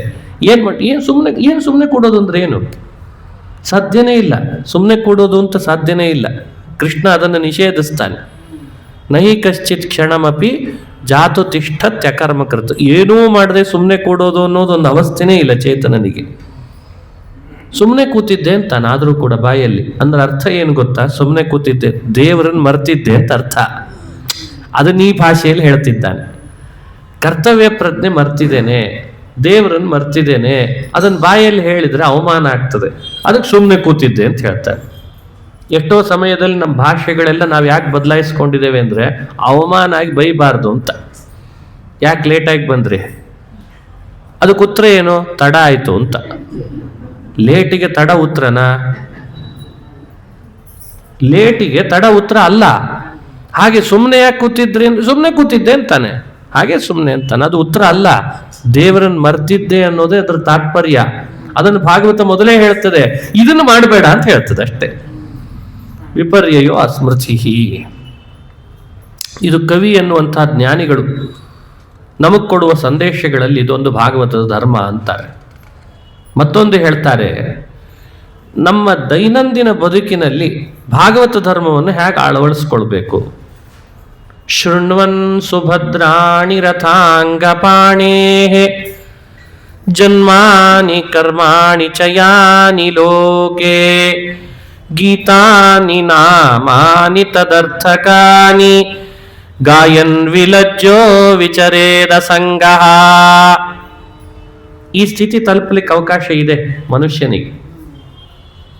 ಸಾರೋದ್ಧಾರಕಾರರು ಅಂತ ವಿಷ್ಣು ತೀರ್ಥರ ಕಥೆ ಕೇಳ್ತೀವಿ. ಈ ಶ್ಲೋಕವನ್ನು ತಾವು ಪೂರ್ಣ ಅಳವಡಿಸ್ಕೊಂಡಿದ್ರಂತೆ. ಭಾಗವತವನ್ನು ಅವರು ವ್ಯಾಖ್ಯಾನಿಸಿ ಅಧ್ಯಯನ ಮಾಡಿ ಹೇಳಿ ಪಾರಾಯಣ ಮಾಡಿ ಕರಗತ ಮಾಡಿಕೊಂಡಂಥ ಮಹಾನ್ ಭಾವರು ಅವ್ರ ಮನೆ ಕೋಣೆ ಒಳಗೆ ಬಾಗಿಲು ಹಾಕೊಂಡು ದೇವ್ರ ಮನೇಲಿ ಕೂಡ್ತಿದ್ರಂತೆ. ಏನು ಮಾಡ್ತಾರೆ ಅಂತ ಕುತೂಹಲ. ಏನೋ ಮಾಡ್ತಿರ್ಬೋದು ಬಿಡು ಅಂತ ಸುಮ್ಮನೆ ಅಲ್ಲ, ಎಲ್ಲ ವ್ಯಾಖ್ಯಾನ ಮಾಡಿತ್ತು, ಪುರಾಣ ಹೇಳಿ ಬಂದಿದ್ರು, ಶಿಷ್ಯರನ್ನು ತಯಾರು ಮಾಡಿದ್ರು, ಎಲ್ಲ ಮಾಡಿದ ಮೇಲೂ ಮತ್ತೆ ಪುರಾಣ ಮತ್ತೆ ಬಾಗಿಲು ಹಾಕೊಳ್ಳೋದು ಕೊಡೋದು, ಬಾಗಿಲು ಹಾಕೊಳ್ಳೋದು ಕೊಡೋದು. ಅಲ್ಲ, ಈಗಲೂ ಬಹಳ ಜನ ಬಾಗಿಲು ಹಾಕೊಂಡು ಕೊಡೋರು ಇದ್ದೇವೆ ಬಿಡ್ರಿ, ಇಲ್ಲ ಅಂತಲ್ಲ. ಅದು ಬೇರೆ ಕೆಲಸಕ್ಕೆ ಕೂತಿರ್ತಾರೆ.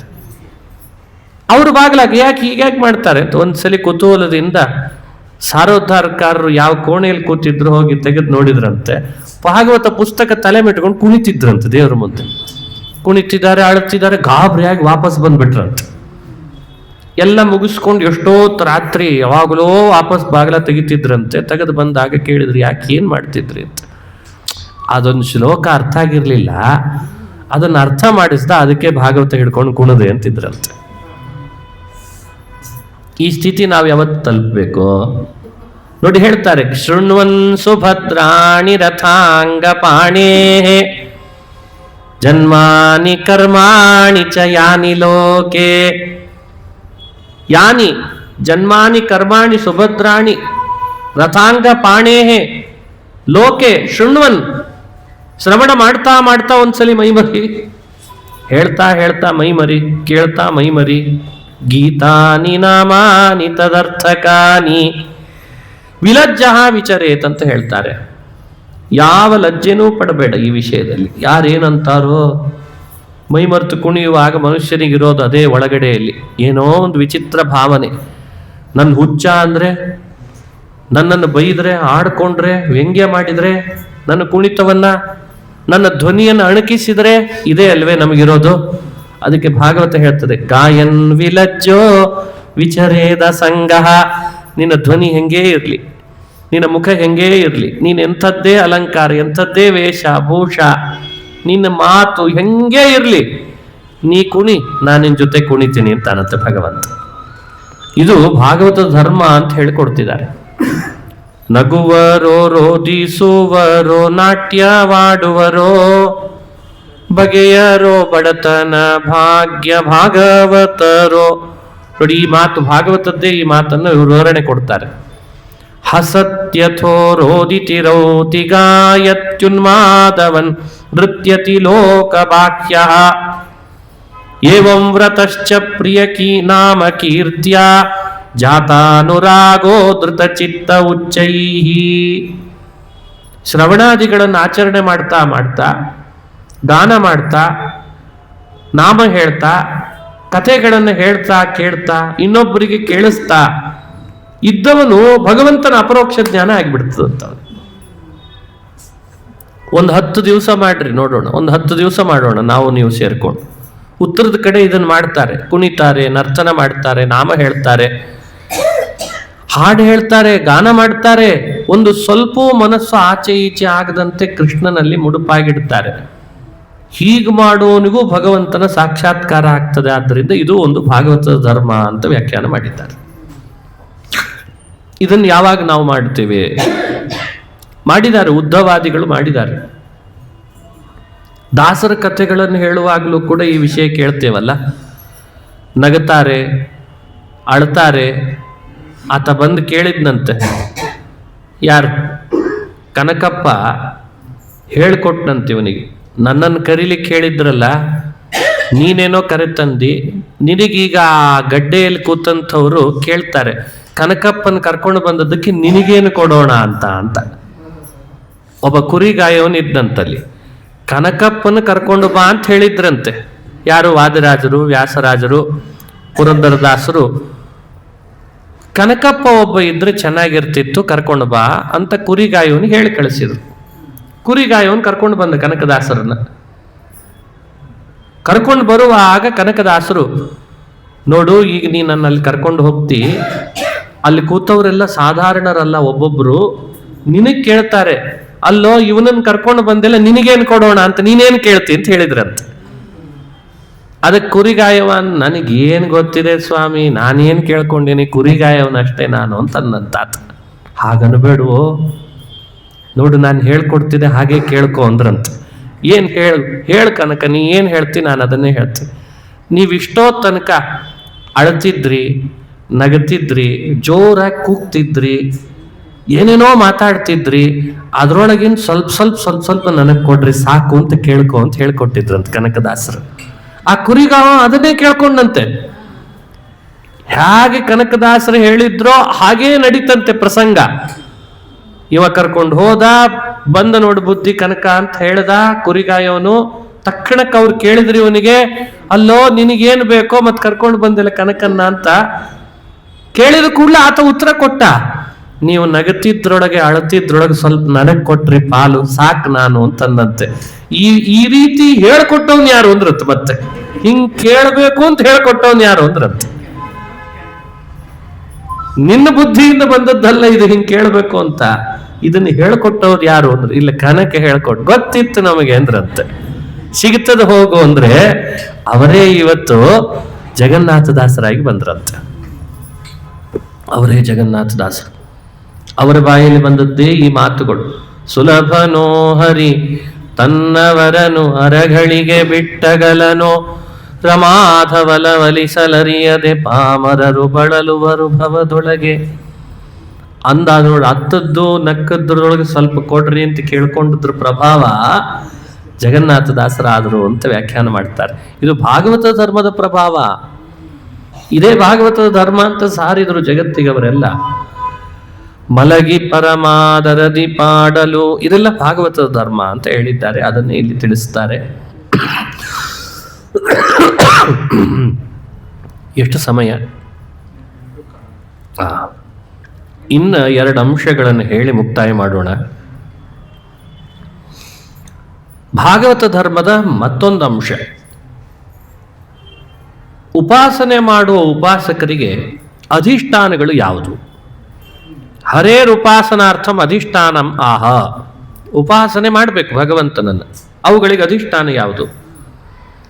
ಖಂ ವಾಯುಮಗ್ನಿಂ ಸಲಿಲಂ ಮಹೀಂಚ ಜ್ಯೋತಿಂಸಿ ಸತ್ವಾನಿ ದಿಶೋ ದ್ರುಮಾದೀನ್ ಸರಿತ್ ಸಮುದ್ರಾಂಶ್ಚ ಹರೇ ಶರೀರಂ ಯತ್ಕಿಂಚ ಭೂತಂ ಪ್ರಣಮೇತ್ ಅನನ್ಯಂ. ಮೂಲಭೂತ ಸೌಕರ್ಯಗಳು ಏನಿದ್ದಾವೆ ಅವೆಲ್ಲ ಭಗವಂತನನ್ನು ಆರಾಧಿಸ್ಲಿಕ್ಕಿರುವ ಉಪಾಯಗಳು, ಅಧಿಷ್ಠಾನಗಳಂತೆ. ಉಪಾಯ ಅಲ್ಲ, ಅಧಿಷ್ಠಾನ. ಈಗೆಲ್ಲ ಮೂಲಭೂತ ಸೌಕರ್ಯ ಅಂತ ಮಾಡ್ಕೊಂಡಿರ್ತಾರೆ, ಕರೆಂಟು, ನೀರು. ಈಗ ಸ್ವಲ್ಪ ಕಾರ್ಪೊರೇಟರ್ ಲೆವೆಲಲ್ಲಿ ಹೋದರೆ ವಿಮಾನ, ಮೊಬೈಲು, ಇಂಟರ್ನೆಟ್ ಸ್ಪೀಡು, ಇವೆಲ್ಲ ಮೂಲಭೂತ ಸೌಕರ್ಯ ಆಗಿದೆ. ಈಗ ನಾವು ಸ್ವಲ್ಪ ಹಳೆ ಕಾಲದವರು ಭಾಗವತ ಆದ್ದರಿಂದ ಖಂ ವಾಯುಮಗ್ನಿಂ ಸಲಿಲಂ ಎಷ್ಟು ಸುಲಭವಾಗಿದೆ. ಒಬ್ಬ ವ್ಯಕ್ತಿ ತನ್ನ ಬದುಕನ್ನು ಕಟ್ಕೊಳ್ಳಿಕ್ಕೆ ಯಾವನ್ನೆಲ್ಲ ಅಳವಡಿಸ್ಕೊಳ್ಬೇಕಾಗಿದೆ, ಯಾವುದನ್ನೆಲ್ಲ ಉಪಯೋಗಿಸ್ತಾ ಇದ್ದಾನೆ, ಅದೆಲ್ಲ ದೇವರ ಆರಾಧನೆಗೆ ಅಧಿಷ್ಠಾನ ಅಂತ ಹೇಳ್ತಾರೆ, ಅಷ್ಟೇ, ಬೇರೆ ಏನಲ್ಲ. ಮೊದಲನೇದು ಖಂ. ಖಾದೀನಾಂ ಯಾನ್ಯಾನಿ ಶಬ್ದ ಪ್ರವೃತ್ತಿ ನಿಮ್ ಸರ್ವಾಣ್ಯಪಿ ಅಂತ ವಿವರಣೆ ಕೊಡ್ತಾರೆ. ಆಕಾಶ, ಎಲ್ಲೆಡೆ ಅವಕಾಶ ಇದೆ. ಹಾಗಾಗಿ ಭಗವಂತನನ್ನು ಎಲ್ಲೆಡೆಯಲ್ಲಿ ಕಾಣಬೇಕಂತೆ. ಅದೆಲ್ಲ ದೇವರ ಅಧಿಷ್ಠಾನ. ವಾಯು, ಬೀಸ್ತಿರುವಂಥ ಗಾಳಿ ಒಂದು. ಇನ್ನೊಂದು ಅರ್ಥನೂ ಇದೆ, ಮುಂದೆ ಉದ್ಧವ ಗೀತೆಯಲ್ಲಿ ಇನ್ನೂ ಸ್ಪಷ್ಟ ಆಗ್ತದೆ ಕೃಷ್ಣನ ಮಾತಿನಲ್ಲಿ. ಯಾಕಂದ್ರೆ ಅಲ್ಲಿಯೂ ಕೂಡ ಅಧಿಷ್ಠಾನಗಳನ್ನು ಕೃಷ್ಣ ಉದ್ಧವನಿಗೆ ಉಪದೇಶ ಮಾಡ್ತಾನಾದ್ರಿಂದ.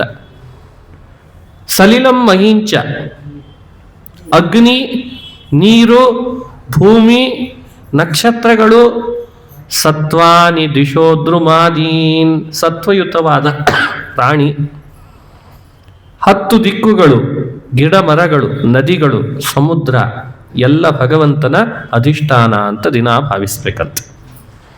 ಎಲ್ಲವೂ ಅದನ್ನು ಮುಟ್ಟುವಾಗ, ಉಪಯೋಗಿಸುವಾಗ, ಅದನ್ನೆಲ್ಲ ಬಳಸುವಾಗ ನಾನು ದೇವರ ಅಧಿಷ್ಠಾನವನ್ನು ಬಳಸ್ತಿದ್ದೇನೆ ಅನ್ನೋ ಭಾವ ನಮ್ಮಲ್ಲಿರ್ಬೇಕು. ಇದೇ ಭಾಗವತದ ಧರ್ಮ.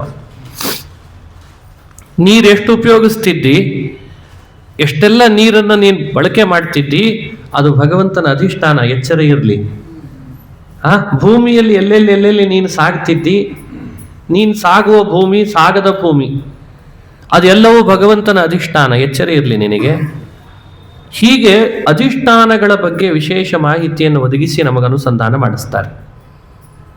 ಇದು ಮತ್ತೊಂದು ವಿಷಯವನ್ನು ತಿಳಿಸಿದರು ಕವಿ ಎನ್ನುವಂಥ ಜ್ಞಾನಿಗಳು. ಎರಡನೇ ವಿಷಯ, ಭಕ್ತಿ ಪರೇ ಸ್ವೇನುಭವೋ ವಿರಕ್ತಿ ಅನ್ಯತ್ರ ಚೈಷತ್ರಿಕ ಏಕಕಾಲ ಪ್ರಪದ್ಯಮಾನಸ್ಯ ಯಥಾಸ್ನತಸ್ಯು ತುಷ್ಟಿ ಪುಷ್ಟಿ ಕ್ಷುದಪಾಯೋನುಘಾಸಂ. ಇದು ಕವಿ ಅನ್ನೋ ಜ್ಞಾನಿಗಳ ಮತ್ತೊಂದು ಮಾತು. ಮೂರನ್ನ ಏಕಕಾಲದಲ್ಲಿ ಮನುಷ್ಯ ಅಳವಡಿಸ್ಕೊಂಡಿರಬೇಕು. ಮೂರರ ಅನುಭವ ಹೇಗಾಗ್ತದೋ ಪ್ರತಿ ತುತ್ತಿಗೆ ಹಾಗೆ ಅಂತ ಉದಾಹರಣೆ. ಪ್ರತಿ ತುತ್ತು ತಿನ್ನುವಾಗ ಮೂರಾಗ್ತದೆ ಅನುಭವ. ಯಾವ್ಯಾವುದು? ತುಷ್ಟಿ, ಪುಷ್ಟಿ, ಕ್ಷುದಪಾಯ. ತುಷ್ಟಿ ಅಂದರೆ ಸಾಕನ್ನಿಸ್ತದೆ, ಹೊಟ್ಟೆ ತುಂಬದಾಗೆ. ಪುಷ್ಟಿ ಅಂದರೆ ದೇಹದಲ್ಲಿ ಶಕ್ತಿ ಬರ್ತದೆ ಪ್ರತಿ ತುತ್ತು ತಿಂದ ಹಾಗೆ. ಕ್ಷುದಪಾಯ ಅಂದರೆ ಹಸಿವೆ ನೀಗ್ತದೆ. ಅಂದರೆ ಒಂದೊಂದು ತುತ್ತಿಗೆ ತುಷ್ಟಿ, ಪುಷ್ಟಿ, ಕ್ಷುದಪಾಯ ಮೂರರ ಅನುಭವ ಹೇಗಾಗ್ತದೋ ಹಾಗೆ ಮೂರಿರಲಿ ಅಂತಾರೆ ಏಕಕಾಲದಲ್ಲಿ ಮನುಷ್ಯನಿಗೆ. ಯಾವ್ಯಾವುದು? ಭಕ್ತಿ ಪರೇ, ಪರಮಾತ್ಮನಲ್ಲಿ ನಿರ್ವ್ಯಾಜವಾದ ಭಕ್ತಿ ಬೇಕಂತೆ. ಹಾಗೇನೆ ಸ್ವೇ ಅನುಭವ, ನಾನವನ ದಾಸ ಭೃತ್ಯ ಅನ್ನುವ ಭಾವ ಇರಬೇಕಂತೆ. ಇನ್ನಿತರ ಇತರತ್ರ ಎಲ್ಲ ವಸ್ತುಗಳಲ್ಲಿಯೂ ಮನುಷ್ಯನಿಗೆ ವೈರಾಗ್ಯ ಬರಬೇಕಂತೆ. ಮೂರು ಏಕಕಾಲದಲ್ಲಿ ಬರೋ ಹಾಗೆ ಮಾಡ್ಕೊಳ್ಳಿಕ್ಕೆ ಆಗ್ತದೋ ಇಲ್ಲೋ, ಅದನ್ನೇ ಮೂರನ್ನು ಏಕಕಾಲದಲ್ಲಿ ತಂದುಕೋ ಅಂತ ಹೇಳ್ತಾರೆ. ಹೀಗೆ ಹರಿ ಅನ್ನುವಂಥ ಜ್ಞಾನಿಗಳು, ಕವಿ ಅನ್ನುವಂಥ ಜ್ಞಾನಿಗಳು ಭಾಗವತ ಧರ್ಮವನ್ನ ಉಪದೇಶ ಮಾಡಿದ್ದು. ಪಾದಾಂಬುಜೋಪಾಸನ, ಮಾಡಿದ ಕರ್ಮಗಳ ಸಮರ್ಪಣ, ಭಗವಂತನ ವಿಸ್ಮರಣೆ ಮಾಡಿಕೊಳ್ಳದೆ ಇರುವಂಥದ್ದು. ಹಾಗೇನೆ ಭಗವಂತನ ಕಥಾ ಶ್ರವಣ ಮಾಡ್ತಾ, ನಾಮಗಳನ್ನು ಕೀರ್ತನ ಮಾಡ್ತಾ ವಿಲಜ್ಜರಾಗಿ ನಗುವರೋ, ರೋಧಿಸುವರೋ, ನಾಟ್ಯವಾಡುವರೋ ಅಂತ ಮೈಮರ್ತು ಅವನಿಗಾಗಿ ಮೀಸಲಿಡೋದು. ಆಕಾಶ, ವಾಯು, ಅಗ್ನಿ, ಭೂಮಿ ಮುಂತಾದ ಅಧಿಷ್ಠಾನಗಳಲ್ಲಿ ಭಗವಂತನನ್ನು ಆರಾಧಿಸೋದು. ಭಕ್ತಿ, ಭಗವಂತನಲ್ಲಿ ನಾನವನ ದಾಸ ಅನ್ನೋ ದಾಸ್ಯ ಭಾವ, ಇನ್ನಿತರ ವಸ್ತುಗಳಲ್ಲಿ ವೈರಾಗ್ಯ, ಏಕಕಾಲದಲ್ಲಿ ತಂದುಕೊಳ್ಳೋದು. ಇಷ್ಟು 6 ಪಾಯಿಂಟ್ಗಳನ್ನು ಅಳವಡಿಸಬೇಕು. ಇದು ಭಾಗವತದ ಧರ್ಮ ಅಂತನ್ನೋ ಸಂದೇಶವನ್ನ ಕವಿ ಎನ್ನುವ ಜಾಯಂತೆಯರು ಉಪದೇಶವನ್ನ ಮಾಡ್ತಾರೆ ವಿದೇಹರಾಜನಿಗೆ. ಈ ರೀತಿ ಯಾರು ಮಾಡ್ಕೊಂಡಿರ್ತಾನೆ ನೋಡಪ್ಪ ವಿದೇಹರಾಜ, ಅವನಿಗೆ ಶಾಶ್ವತವಾದಂಥ ಮುಕ್ತಿ ಲಬ್ಧವಾಗ್ತದೆ ಅಂತ ಉಪದೇಶ ಮಾಡಿ ಅವರು ಉಪನ್ಯಾಸವನ್ನು ಮುಕ್ತಾಯ ಮಾಡಿದರು. ಇನ್ನು ಹರಿ ಎನ್ನುವಂಥ ಜ್ಞಾನಿಗಳು ಭಾಗವತರು ಎಷ್ಟು ಥರ ಅಂತ. ಹರಿರುವಾಚ, ಭಾಗವತರಲ್ಲಿ 3 ಥರ ಇದ್ದಾರೆ. ಪ್ರಾಕೃತರು, ಮಧ್ಯಮರು, ಪ್ರಧಾನರು ಅಂತ 3 ಥರ ಇದ್ದಾರಂತೆ. ಪ್ರಾಕೃತರು ಅಂದರೆ ಸಿ ಲೆವೆಲ್, ಮಧ್ಯಮರು ಅಂದರೆ ಅದು ಬಿ, ಪ್ರಧಾನರು ಅಂದ್ರೆ ಎ ಗ್ರೇಡ್ ಅಂತದ್ದು. ಈಗ ಈ ಮೂರರನ್ನು ಪರಿಚಯ ಮಾಡಿಸ್ತಾರೆ. ಇದು ಹರಿ ಅನ್ನುವಂತಹ ಜ್ಞಾನಿಗಳ ಉಪದೇಶದಲ್ಲಿ ಮುಂದುವರಿಲಿಕ್ಕಿದೆ. ಅದನ್ನು ಮತ್ತೆ ನಾಳೆ ತಿಳಿಸೋಣ ಅಂತ ಹೇಳ್ತಾ, ಹೇಗಿದ್ರು ಎಲ್ಲರೂ ಸೇರಿದ್ದೇವೆ. ದಿನಾ ಭಾಗವತದ ಏಕಾದಶ ಸ್ಕಂಧ ಮುಂದುವರಿತದೆ. ದಿನಾ ಒಂದು ಶ್ಲೋಕ ನಿಮ್ಮಿಂದ ಅದನ್ನು ಹೇಳಿಸ್ತೇನೆ. ಎಲ್ಲರೂ ಅದನ್ನು 3-4 ಬಾರಿ ಅಥವಾ 5 ಬಾರಿ ಹೇಳಿ ದೇವರಲ್ಲಿ ಸಮರ್ಪಿಸೋಣ.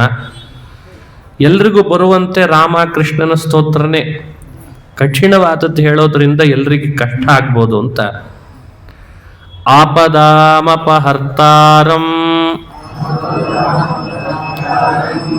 ದಾತಾರಂ ಸರ್ವಸಂಪದಾಂ ಲೋಕಾಭಿರಾಮಂ ಶ್ರೀರಾಮಂ ಭೂಯೋ ಭೂಯೋ ನಮಾಮ್ಯಹಂ. ಆಪದಾಮಪಹರ್ತಾರಂ ದಾತಾರಂ ಸರ್ವಸಂಪದಾಂ ಲೋಕಾಭಿರಾಮಂ ಶ್ರೀರಾಮಂ ಭೂಯೋ ಭೂಯೋ ನಮಾಮ್ಯಹಂ. ಆಪದಾಮಪಹರ್ತಾರಂ ದಾತಾರಂ ಸರ್ವಸಂಪದಾಂ ಲೋಕಾಭಿರಾಮಂ ಶ್ರೀರಾಮಂ ಭೂಯೋ ಭೂಯೋ ನಮಾಮ್ಯಹಂ. ಆಪದಾಮಪಹರ್ತಾರಂ ದಾತಾರಂ ಸರ್ವಸಂಪದಾಂ ಲೋಕಾಭಿರಾಮಂ ಶ್ರೀರಾಮಂ ಭೂಯೋ ಭೂಯೋ ನಮಾಮ್ಯಹಂ. ಶ್ರೀಕೃಷ್ಣ.